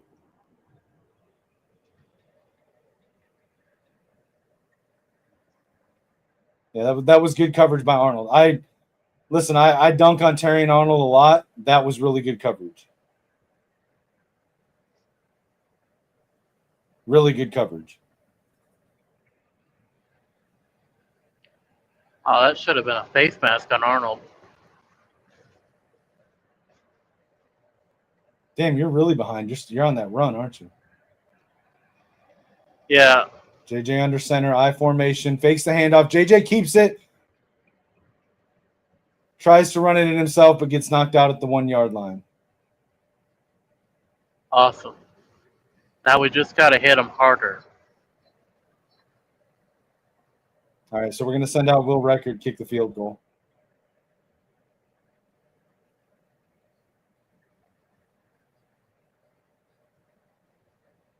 Wait, Keegan, what number is McNeil? I thought he was 54.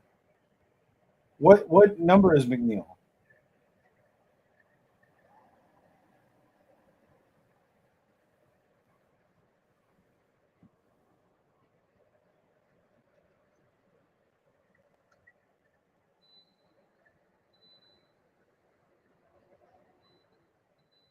All right, so it's a 10-point win now again, 27-17.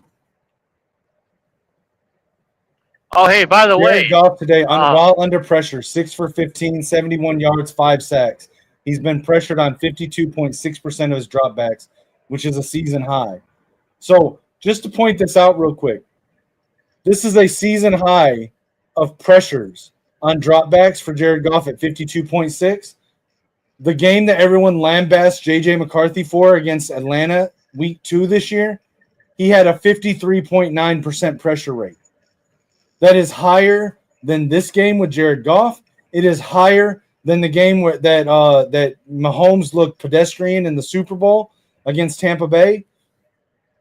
That's why JJ had a bad game. The offensive line let a higher than 50% pressure rate, and you see what happens to Jared Goff when he gets pressured almost that much. Cool. By the way, folks, if you are watching over at the Kinetik 615 channel, make sure that you hit that subscribe button, and also hop over to the Gamer Sideline and hit that subscribe button over there as well. Right. We usually go live on Fridays for Football Fridays, where we talk about the week in review and the next week to come. So if you don't want to miss that, make sure you're subscribed.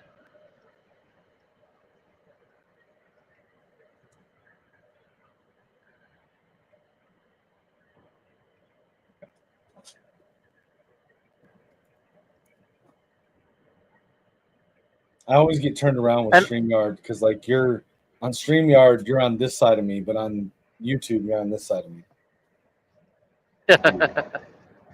And also, if you guys see there's a QR code in the corner of the video. That's to Kinetik's GoFundMe. So if you are able to, just scan that and check it out. The link is also in the description as well. So.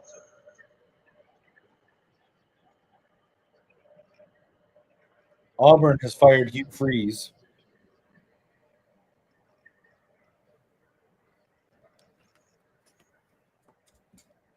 All right, it's going to be 2nd and 6. Lions ball. 3 minutes left in the game. Goff drops back. Fires right. Connects with St. Brown. First down. Tackled just past midfield.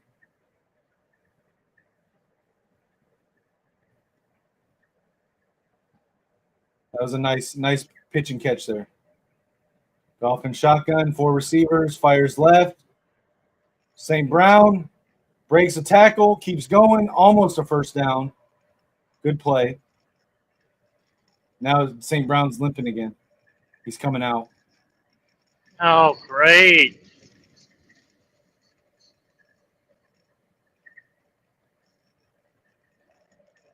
All right, we got Goff and shotgun, 4 receivers. Hands it to Gibbs. Gibbs tries to run up the middle for the first down. I think he stopped. Clock's still running.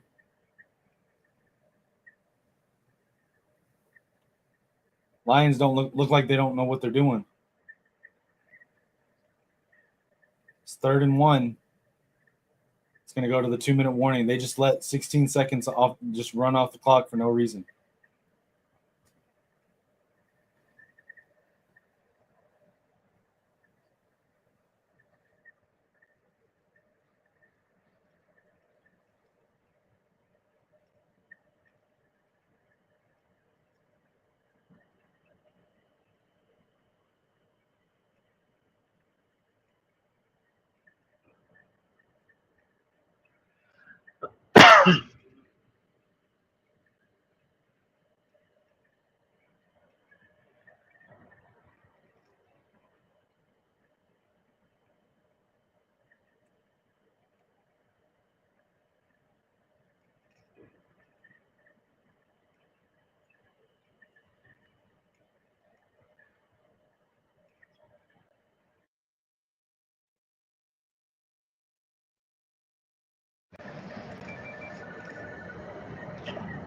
I will be back. All right, bro.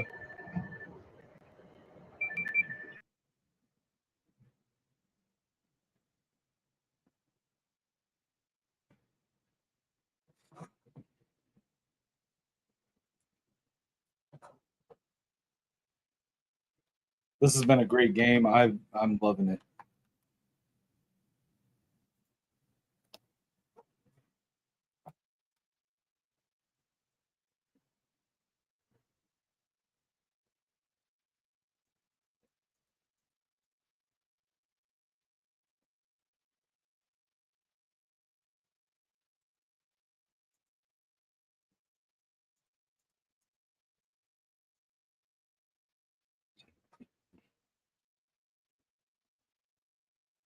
Yeah, I'm having a good time. I'm having a good time, Keegan. This is probably the best watch along stream we've had all season.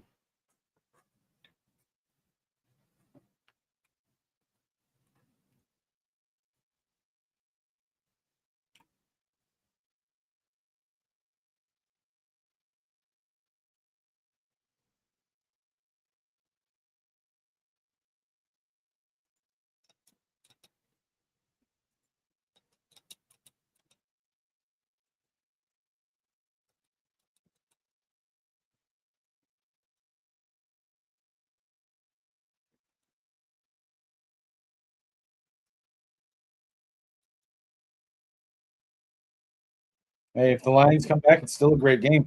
What I wanted to see today, I wanted to see JJ look like an NFL quarterback, and he has. And touchdown Lions. There you go. Nice play by Jamo. Oh wait, that's not a touchdown? I thought that was a touchdown. Listen, I'm not saying the Lions can't come back, bro. I'm saying that I wanted to see JJ look like the great quarterback that I know he can be, and he has. That's a touchdown.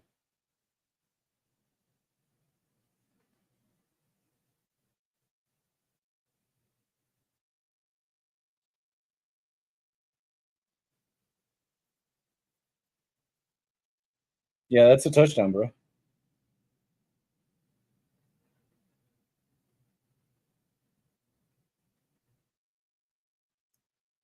I will say it was kind of bullshit, that little push off.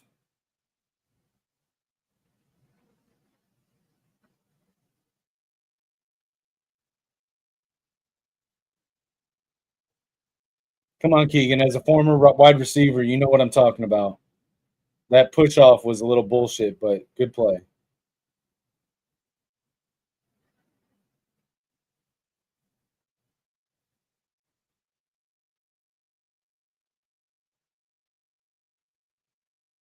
No, I'm not homering it. It's a great play. I called it a touchdown when I watched it live. I'm saying watching it back, that was a bullshit push off, but it's still a great play. I'm not saying that that's the reason he got a touchdown.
JJ under center.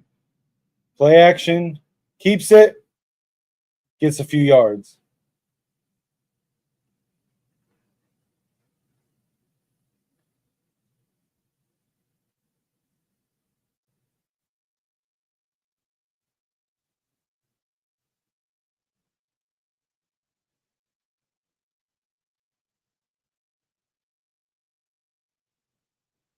Heads up play by JJ there. Heads up play by JJ.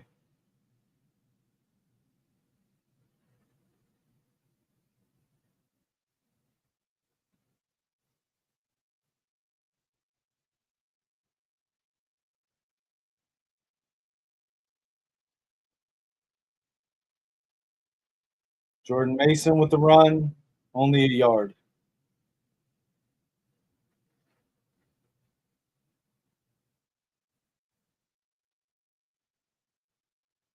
Yeah, y'all might come back and win it.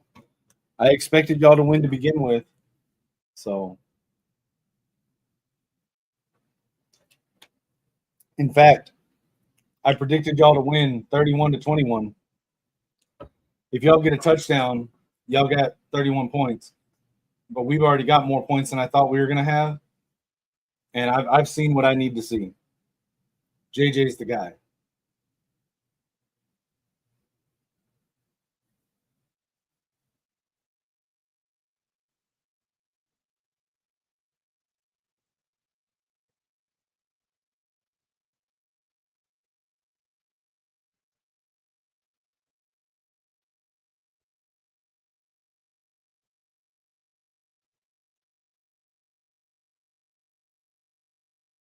Just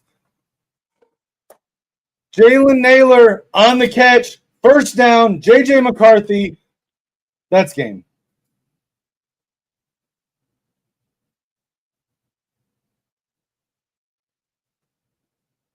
JJ McCarthy.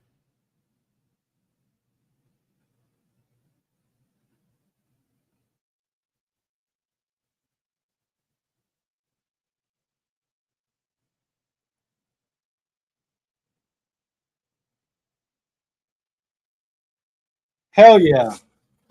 Vikings win 27-24. JJ McCarthy's the guy. All right, guys. Appreciate everyone that came by and hung out. Keegan, Corey, Ripstar, Kirk. If I'm forgetting someone, I apologize. Lichamax for coming and joining me. Appreciate it. Beats and Treats for being the first one in here. Appreciate you guys. As always, like, comment, share, subscribe. Again, I am live here on Kinetik 615 and over on the Gamer Sideline. Subscribe to both channels. Find me on all social media platforms at Kinetik 615. And if you get a chance, take a look at the GoFundMe link in the bio. It's also in this QR code that Lichamax had gotten set up for me. Appreciate everything, guys. You guys are great. Had a great time today. And until next time, as always, we'll end this with Go Blue. But this time, let's also add Skull Vikes. From joystick dreams to Friday night lights, it's controllers and cleats under podcast mics with Life Max dropping deep like he's throwing a bomb, and Kinetik calling audible, staying calm in the storm. From the field to the sticks, yeah, we bring the heat. With Kinetik and Leash Max, never miss a beat. When the final whistle blows or the credits roll, we're signing off strong, that's our gamers take control. Catch us on the sideline, where legends chill, where the playbooks flip and the passion's real. If you heard the takes, then you know the drill. Till next time, fam, keep it clutch, keep it skill. From the field to the sticks, yeah, we bring the heat. With Kinetik and Lichmax, never miss a beat. When the headset's off and the lights go low, we'll be back next game, y'all already know. We out.